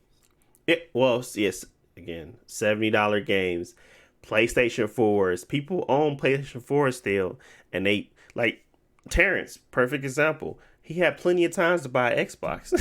He said, "Nah, I'm straight. I'm gonna keep playing my PS4." He finally got his PS5 like 2 weeks ago, and he been super excited. And he said he gonna go buy his Spider-Man. He gonna go buy the games that freaking matter. And like I said, Terrence is not a big gamer, but he knows what's associated with Sony quality, and that's the only thing that matters. When it comes at the end of the day, I cannot. Like, you know how hard it was to convince Jalen to even buy an Xbox, and he still don't even want it. Really, he just has it. So it's like, do you not understand the fight you fight? The fight you fighting is showcasing that you as a brand, as a company, is worth the dollar, and you kind of. You win in so many aspects that we want you to win in the one that matters the most. Why can't you win in the one that matters the most? Games. Why? Why can't you win in that one? Why can't you have a win? And I guess I'm done talking because I talk too much. But yeah, why can't you have a win? That is really the overall picture of me. This is the whole thing about it. Why can't you just have a win? I don't think you ever will. I just don't think that's in you, honestly. And the more I see it, more I realize. And yeah, you're buying a bunch of studios. Yeah, you got a lot of money. Yeah, they could possibly get a winner for you, because it's not you. But they really, I really think what it boils down to is that lack of experience, the lack of ability to grow a company from the ground up, a gaming company at that, and really showcase why it's important to buy my system. They never had to do that. Halo was a win off the bat, and it was once and done. What else came? What was like a truly smash hit? They really got so lucky with just Halo. Like, and that was one of their biggest lineups, and they barely got that game. I was watching a doc about Xbox. And they bought that mainly. Yeah. They barely got it because they was trying to pitch it to Apple. And they didn't want nothing to do with gaming. So that's the only reason. It's like your biggest win was a default win, not something that brung to you, but you saw that you needed a lineup and you decided, hey, let's take a chance. And that chance paid off significantly. But when have they ever went out and really did some AR and really did some research on great games? When did that start? I don't think it ever started. I think Phil's trying to get over in Japan, but ain't nobody opening the door for you, Phil. It's Sony, big Sony over there. Ain't nobody opening the door for you. So what can you do? Can you create the games yourself? No, obviously. So you buy stuff. But to come out to this showcase and show what you just spent, like probably 50 bill. You pay 50 bill for all these companies, and you show 12 months of DLC, indie games, frame drops, and a co-op 4-player. It's going outside, bro. That's really, you can sum it up just like that. It's going out bad. And if you don't see that, I feel bad for you. I feel bad for you to be that so drunken by this Microsoft stand that you can't even see when they pretty much would rather sell you Game Pass than give you a good game. That's it. That's all I got. But yeah. I don't know. What are your thoughts on What are your thoughts on fixing it, Josh? Because I always love to leave a bad situation with a solution. What's your thoughts on fixing it? Um, I don't know. I feel like they can fix it. I don't think that it will be fixed soon. I was hoping that they already start putting in the work to like fix those problems, but it doesn't seem like they haven't shown that they've actually done it. I feel like they Mm-hmm. just need to curate or incubate like a couple teams at this point, and give them the freedom to make whatever they want and like really push them to make like the highest quality game that they can. And it's not like like you were saying, like they have limits on how much they want people to work, and they don't want to like overwork people and stuff like that because that's not good for Nah, the company health definitely either. not. But at the same time, it's like, you got these studios, you have a lot of talented people. Like there's no way that you can't find a group of people who can make some great games. Because a lot of these people have been around the industry. Some of them probably been at Sony, and like they've seen the inner workings, and they probably have experience, and they just need to, really incubate a team so that in 4 years they can have like the fruits of their labor, and it can really show like this is the best we have, and it shows. And I think they can do it because like Capcom can do it, and like, even though Square Enix doesn't always have the highest quality stuff, we know that there is talent there, and they can show like we understand the technology. We're very creative. We got great artists, and like we can put it all together. And I, I want that for Microsoft. Maybe they need to take those more experienced teams, like the Coalition, and have them make something else. uh, Please, I'm so sick of Gears. Go ahead, yeah. yeah, or like take the Coalition and like you and Bethesda, y'all gonna work on a project together and like make something new. Like you have a lot of people, and so just make it that's the biggest thing, because I feel like everything else on Microsoft is good. Like I like their console, I like their services that they offer. It's still, I think, the best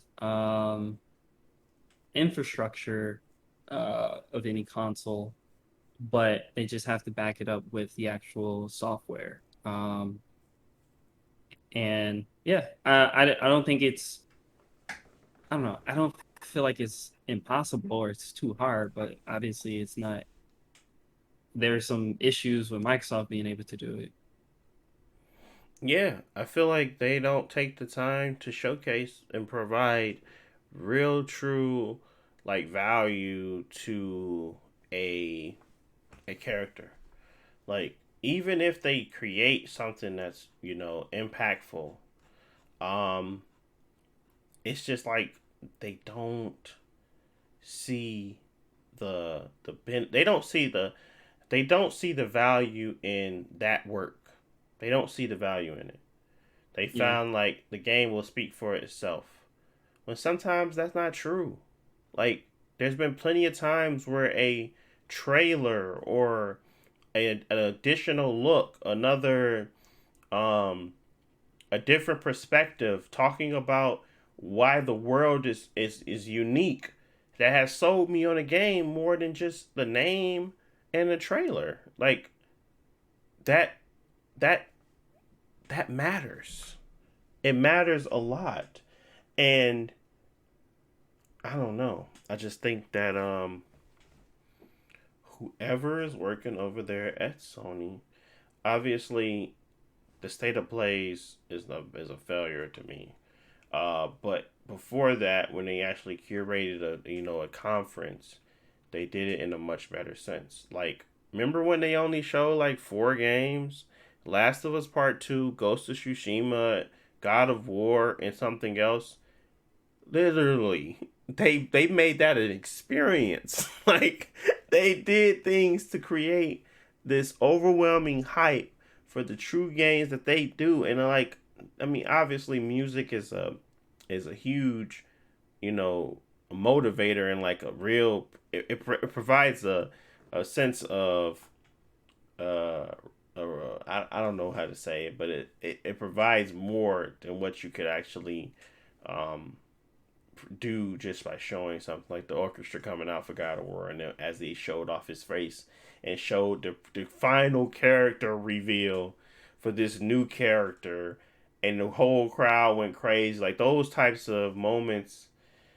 I mean, I I guess their equivalent is dropping a car from the ceiling. I don't know how many times I've seen him drop a car from the ceiling for a Forza game, but their marketing team sucks. And that's just the end of it. They suck. They really suck. Even Flintlock, I would have paid them a little bit more if the game garbage. I understand that, but it doesn't look garbage. So maybe take some time to understand the character and provide more details about what she's going on and what she's fighting for, because that's what they did with Horizon, like, and they did with Aloy. Like they talked about it, and then they not only talked about it, but they showed why you should be care about her, and it looks interesting, but they'd rather spend a lot of money on Scorn, and I have no idea why they even greenlighted Scorn. I don't know if that's that's a console exclusive. I really think that was a freebie. They said, "Hey, can you give us some money to keep making this game?" And they said, "Sure," because that is a terrible pick for a game to be exclusive to your console. Cocoon might be cool, but it's another one of those limbo games. Not too big, not too impactful. It's kind of like Tunic. Tunic is probably a great game, and I played a decent amount of it, but Tunic ain't selling no consoles. Like, I understand what you're doing. You're providing a curated list of games like Netflix that you feel, but they also got to have their juggernauts. They can't just be putting out Squid Games and hoping that it takes off, because Squid Game was just another game that a show they picked up. The reason it took off is because people really enjoyed it, and people talked about it a bunch of in different ways. Netflix didn't put no money behind it. The stuff they put their money behind is those big shows that they want you to know about. They don't do much advertising anyway, but still, they do a decent amount when it comes to their games, the stuff that has already been proven. And especially those that they put a big budget on, like, I forget the name. That was the movie that came out with Ryan Reynolds and The Rock, or something red, something whatever. But they put money behind it. Those were showing in theaters, stuff like that. You really have to put money behind your stuff. And yeah, I don't know, bro. They even got Mojang over there. That was a good purchase. I ain't gonna hold you. Mojang was a good purchase because they build quality stuff and they build stuff that actually works. But Minecraft Legends, man, I'm just disappointed. That's all. And I don't feel like Activision was the move. They should have bought EA. EA has plenty of stuff over there that does better, and they actually have, like, I don't like how EA is incorporating microtransactions, but I do like how they're pushing Respawn's head to do more stuff in other areas. Because simply put, he know how to make games. And that's it. And that was a Call of Duty guy. Who had Call of Duty first? Microsoft. I just feel like they just fumbled a bag, man. They had Titanfall. They had that guy in their room. They had that guy in certain ways where they could probably get in touch with him and reach out to him. Obviously, that was an EA published game. At that time, I don't know if Respawn was under EA in that way. Or maybe they just had the publishing rights or whatever, but I don't remember. But I know soon after that, Respawn was bought by EA, I think, for Titanfall 2. And then that's when Titanfall 2, and they had that whole debacle about how they just played them and everything. But simply put, they had some people in their court that they could have kept. They could have kept Bungie. They could have kept so many things, bro. They're denying to make a Marvel game. I just feel like yeah, they make really bad decisions when it comes to the gaming situation, and I keep saying the same thing over, and I don't want this pod to just be about me articulating the same points, but overall, they did a bad job. Pretty bad showing, and please do better. Hopefully, Tuesday isn't truly just extended looks at everything. Hopefully, Tuesday is actually looking at beyond, not just that, 12 months. Maybe it's looking beyond into the future, and they actually truly showcase some stuff. That's really going to make us, want to continue to put hope into this company. So we will see. And I think after that, it was really just talking about it was that Xbox and then Sonic Frontier. And then you take the lead on this one, Jay Boyd. I don't. Now, what we? I was gonna ask what we have with time, but shoot, Sonic Frontiers, where I start. I mean, I think what they trying to do is innovative. I should say. I don't think it's necessarily good. I mean, we're saying Sonic Frontiers. I don't know if y'all saying like the first trailers and stuff like that, but it was a lot of. It wasn't no enemies and stuff. People was wondering a lot about the combat and things like that, but I don't know. I think with Sega and everything like that, I just kind of got my expectations low with Sonic.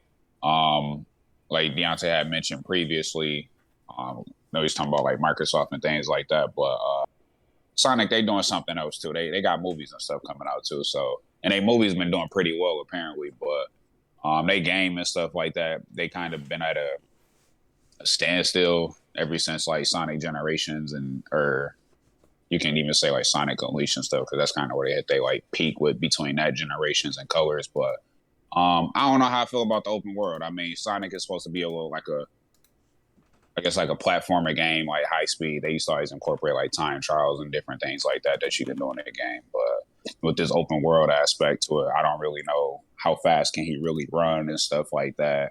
He's supposed to break sound barriers and stuff like that, but he don't seem like he's moving that fast in the game. I think the world looks nice and everything, but it's just how many zones is it going to be? I guess is it just going to be all this mountainous terrain that he's on with all the grass and stuff, this serene place or whatever? Is it going to be like he's going to have like lava levels or ice levels or different little weird places, like whether it's like a carnival or stuff like that? But I don't know. I just don't. It's hard. It's too early to really say anything, even though the game's supposed to come out at the end of this year. But it just don't.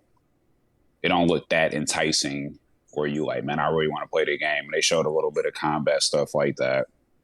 Then looked super interesting. Yeah, I don't know. I mean, we'll see where they going with the game and stuff like that. I'm not saying that it's just L's and stuff like that, but I mean, if you look at Sega track record with Sonic and stuff like that, the community pretty divided. So we'll see how it goes. Yeah, I agree. It's not enough to kind of call it. But what I will say is that Sonic at least is trying to reinnovate itself and showcase a little bit a different appeal. Not saying it's gonna work, but at least they're trying. I can respect it. I just think that the super realistic look might cause it to lack a very much so needed grounded, like I don't know how you can say is grounding a fast hedgehog, but grounding the character in the world.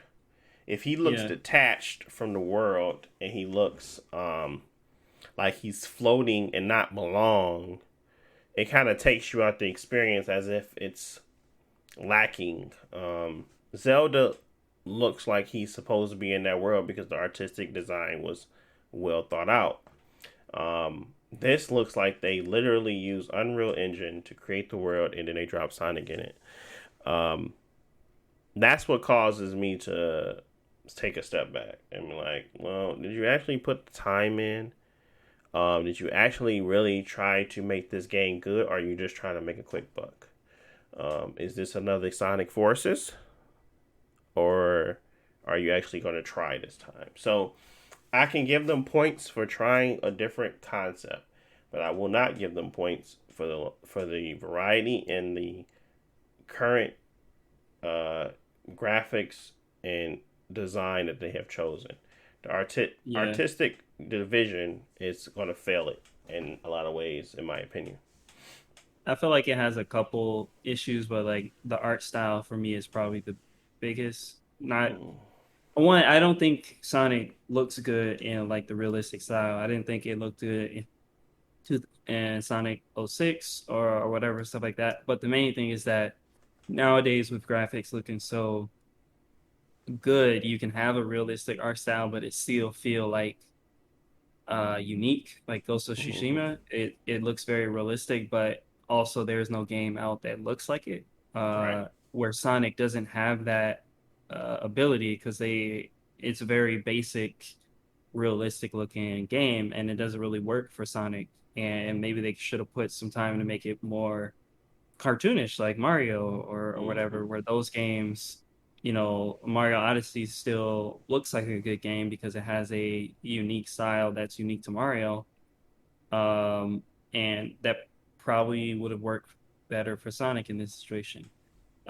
The second thing is that I don't know how good the game is or if the open world is fun, but their marketing for the game has been trash because like all the trailers that they've put out have been not showing the best parts of the game. And like it's something that I had to learn as well, like just working on different projects. Like it doesn't matter how much you put in the game if like what you're showing is not the best. Like nobody wants to see a 10-minute trailer that's not good. They rather see a minute and a half trailer that's like only the best stuff. So um the whatever is going on with the game, I would like to just see something better for it. Like, what was your vision for it? And like convince me that this is good for Sonic, open world. Because I mean, open world Sonic doesn't sound bad because like Jalen said, Sonic runs fast and like it would make sense for him to be in a big environment. But it, they haven't justified it just yet. Yeah, with the significant amount of pop in, if they would have went with a more cartoony style and kept it in that same realm, it could probably hit better. But I think they went with a cheaper engine, something that's pre-generation, and will allow the assets in it, and it screams mediocrity, in my opinion. Now I could be wrong, but it just screams to me when I look at it. I'm looking at it right now. It screams we really didn't want to try that hard, and even with the animation, even with Sonic's runtime and how he builds up his run, they could have tried harder on that piece. Like literally, this guy floats and he's moving. His feet is moving faster than the way than the amount of spaces he's making. Like his walk Yeah, animation, for Sonic in the open world, he should be like hyperspeed, like the Flash game. bro. I'm trying to tell you, the movement, everything. It's just they have rings. They have They like should have made Forza Horizon. yeah, bro. They have gears. They have like rails just floating in the air. Like even if they try to make it, even if they even explain the reason and why the rails and the gravity is just suspending rails in the air would have helped in building out the world. But they just plop down. They literally plop down gameplay with little to no explanation, and it causes me to think you phone this in. I'm sorry, but it does. It doesn't really help your case. Like I can't say that oh, this makes sense why he's on this island. This makes sense why he's doing this and why these things are suspended in the air. This makes sense why, you know, like I can make sense of Zelda, right? When I first saw it. Even the floating plateaus, obviously they have history of doing things like that, but it makes sense in that realm. Sonic World hasn't really been built in that way, so you have to explain some things.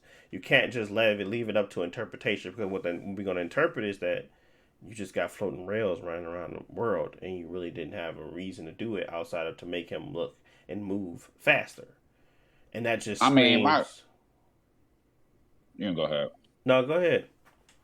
My only thing about that is like, if you're gonna say something like that too, you have to go all the way back into the first Sonic game when you in Eggman's base, and then you got spikes and random pitfalls and all this other type of stuff. And why do Eggman got all this type of stuff in his base? Like, Eggman can't platform all this type of stuff. Eggman gonna kill himself. So, I mean, I'm not saying like what you're saying is invalid, but it's just a point that like I the think fact that It's it's not never been nothing in new. this space, it bro. fits for Sonic. Platforming is Like, different. Yeah, but it's Sonic though. Like, yeah, I Sonic think always got rails. Sonic always got loops. Sonic always got speed boost thingies. Sonic always got spikes. Like, regardless of whatever context, and whether you're in a I carnival was where people are supposed to have fun, or if you're in an open world, or if you even in somebody's crib, like there's just rails or something. This is just kind of like, it don't make sense, but it's just something you just like. All right, I get what y'all trying to do. Y'all trying to do it for the game. Like, all right, that's it. No, bro. yeah, Not So, when they I doing this agree super with Jalen, realistic stuff, bro. No, I can't agree with but that. But continue. what you mean super realistic? They did it in Sonic 06 too. I And would that say the game game don't still look as wasn't realistic good. if you. I'm not saying that it was good, but I'm just saying like as much as y'all say that the game is realistic, it doesn't look that realistic. Can it be more cartoony? I wholeheartedly agree. Like they should definitely go to the route of Ratchet and Clank and make something cartoony, and then optimize it from that standpoint because it's gonna make the game look better. They don't need to when you start meshing real world stuff and you get what you got in Sonic 06 and that junk look filthy. Like it don't look good. But I mean, now I couldn't say like why is there a tower that I need to climb up and then do rails and run this little platform and Sonic get on the wall and then he did just neglect gravity and runs up the wall. Like I can say issues like that, but the rails and stuff like that is just kind of like it's a small thing compared to like I would say the bigger issue. Like I said, he can get on the wall. He don't run that fast, and he just negating gravity like that. That didn't look good. Like that looked horrible. Like that didn't make sense. I could see if he I hit would like a rather boost them and give him. I would rather them give him abilities than to provide rails throughout the world that just are placed and floating. I'm sorry, it just does not look right. so But I'm not saying the I rails think are like that excellent and stuff like that. It's just something that if you played a lot of Sonic games, maybe I'm coming from a biased standpoint. I played a bunch of Sonic games from no, Sonic. I say it makes sense just like the pipes make sense in Mario. Like they never explain the pipes. The pipes have no reason other than you jump in a pipe and you come out somewhere else. All the Sonic games have rails. Even like my favorite Sonic game is like you're in space and there are literally highways and highways of rails that are never explained, but you just ride on the rails and that's fun. I think that the disconnect is like this is the gameplay, and we put it there for gameplay purposes. It just doesn't fit in the world. It don't I serve just anything. think that yeah, I just think that the world is not strong enough to justify it. So, for example, if the world was just like floating islands and there are rails connecting the world, that would make more sense. But this is just an open playing field. Nothing interesting about it. It's just an open playing field with a couple rails placed on it, and they're trying to place Sonic in Breath of the Wild environment, and that just doesn't work. But if they made like what's that first level on Sonic 2? City Escape, like it's the city, and if they can make something artistically that it doesn't have to be cartoony, it just has to fit Sonic style. Sonic style is these floating platforms, you moving fast and they got spikes. So make that. Because like they've done that in the past with like what Chemical Plant Zone is like this is an interesting environment. Make Chemical Plant Zone in 3D. Don't make an open playing field and put it in 3D. Yeah, Like that's yeah, the and problem. I mean, and I'm not saying that I'm not disagreeing to its entirety with the rails being there. Like the rails, I don't need any context or why the rails there, but I do need, like you said, a purpose that the rails are there. The fact that he was just, I mean, I seen a couple of trailers. I could be quoting this wrong and stuff like, or remembering this wrong, but I remember him climbing some tower thing and using rails and getting on the wall and neglecting gravity and all this other type of stuff, and it just didn't look good. It wasn't serving no point. Why are you climbing up to the tower of this thing anyway? Like, what are you going to do? Is it a viewpoint? Like, now if the rails did something where it took you to like a different zone and you hit some type of portal and then went to like another part of the island or something like that, then that's cool. Or if they help you Yeah, avoid some type of enemies. But the rail was literally there just kind of like, that's yeah, because all they right, you just go to the end of the rail, copying. you jump off of it, and then you just back on the ground again. Like, okay, so why did I take my time to go up this rail if it's an open world? I'm supposed to be exploring something. I'm not exploring nothing. I literally took this rail to go catch a spring at the end of it to go right back to the ground. Like Because they that's copying dumb. mechanics from other games that don't make sense. Like there doesn't need to be a tower. Like they're copying towers because towers in open world games. Yeah, but I mean, if they wanted to do that and it help you get like a viewpoint or something, or he Well, used yeah, some that's what I power of a mean. chaos They're emerald or something copying like it, that to but open the map up, that's different. they're not using it correctly. They're just copying it because it exists in the other games. Like for example, like Jalen good at basketball and he got a sweet jumper, and I'm gonna just shoot like Jalen and that's it, and I'm gonna be good. No, that's wrong. See, It don't, yeah, it just don't serve no purpose. Like I completely get that. and and I'm not saying that it can't be a good game. I'm just saying that there's a lot of going against it right now that's causing me to think otherwise. Combat seems okay. Seems like it's a decent enough to kind of get by. I just wish it might. I hope that it's just a little bit more expansive than what it is right now, and a little bit more flashy. Granted, I don't need it to be super flashy, but I just think because it's a Sonic game, there should be some more cut-ins, some more zoom-ins for the camera effects. There should be some more intensity to the shots. Sometimes because he's meant to be running fast, and sometimes if you lose that momentum, it just doesn't feel as if you're going the fastest. It just seems slower. Now, I am finding gameplay on the YouTube that is much better than the gameplay I've seen from IGN. Yeah, the Just IGN footage was trash. it was so trash. So that is providing me hope that this might be a case of not showing well, but at the same time, you're not changing the world. You're not changing hard aspects of it like the rails. So explanations matter to me at this point, and especially when it comes to. I'm not telling you to explain why this hedgehog can run fast. I'm trying to say, explain to me why I should take this floating rail over just speeding past in the open world. Why are the floating rails taking me from point A to point Z, and why does items floating in the air make this game fun? Because literally, I can stay on the ground and do most of that. I can go run up some, more realistic um, tunnels. You can create,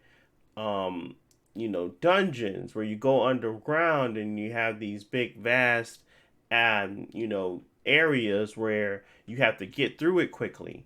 And there's like challenges to how to do so. Um, and I mean, that's probably something they thought of because guess what?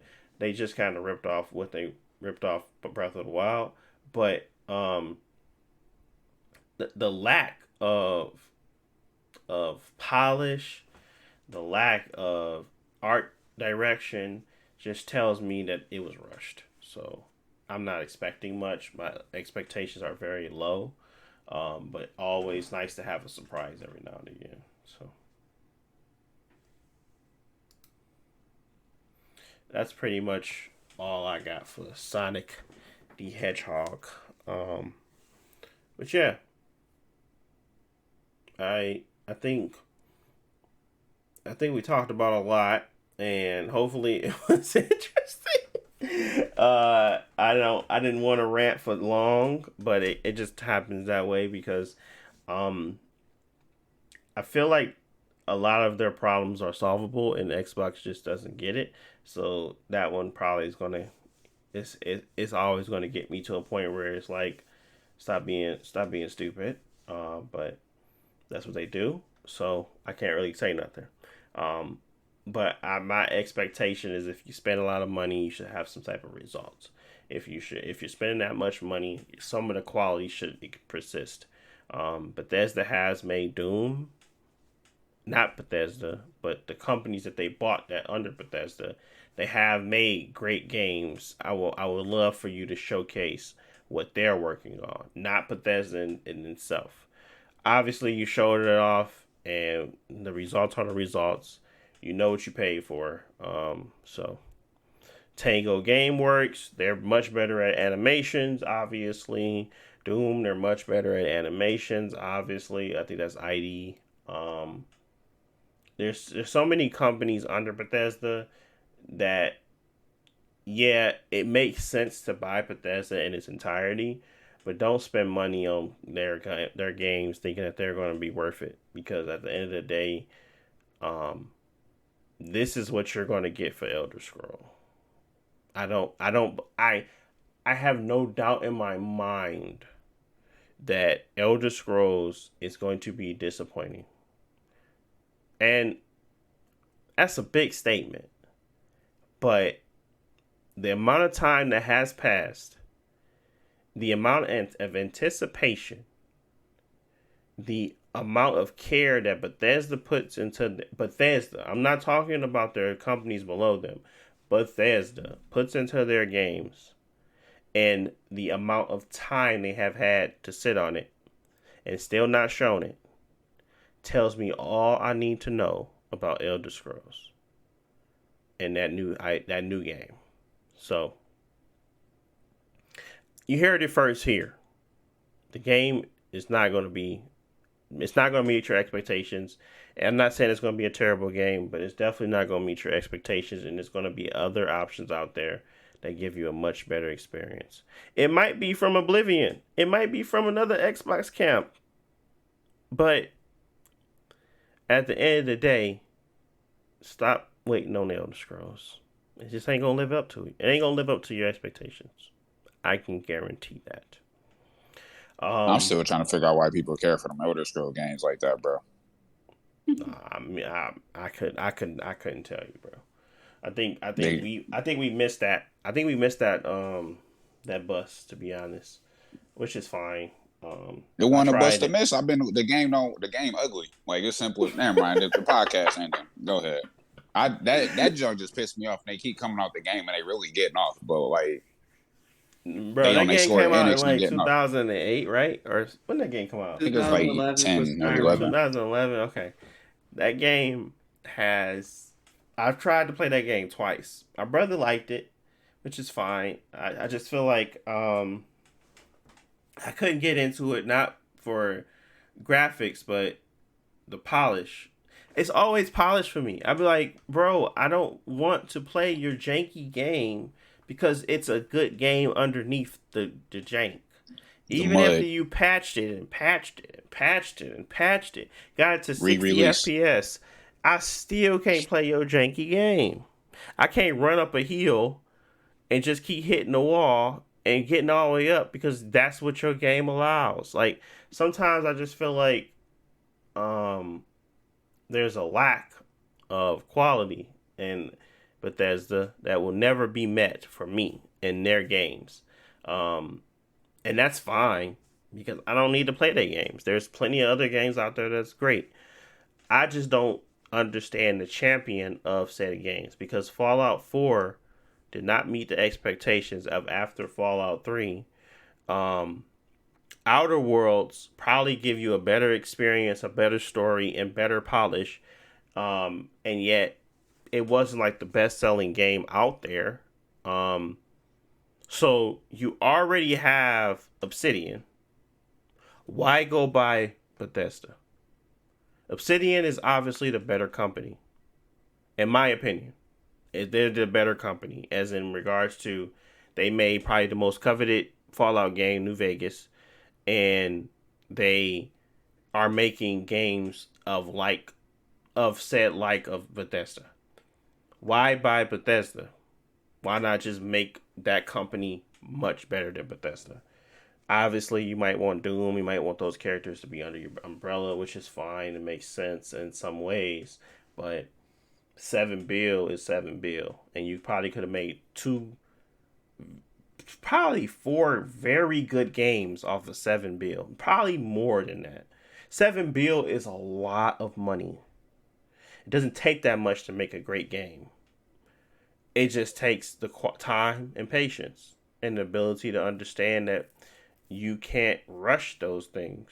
And I think in some aspects They're of just what we targeting saw, niche areas so that they can have the broadest reach. Because like Bethesda is not ever gonna be for y'all, but it got a big enough draw that people are always gonna come to it. So no, I agree. I think that again, it's that whole aspect of quality over quantity that really gets me. So, but yeah, that's pretty much it. I thank you guys for listening. I know this is a long one, but there's a lot of stuff we wanted to talk about. But I want to thank you guys for getting this far. If you really got to the end of this, you're a real OG.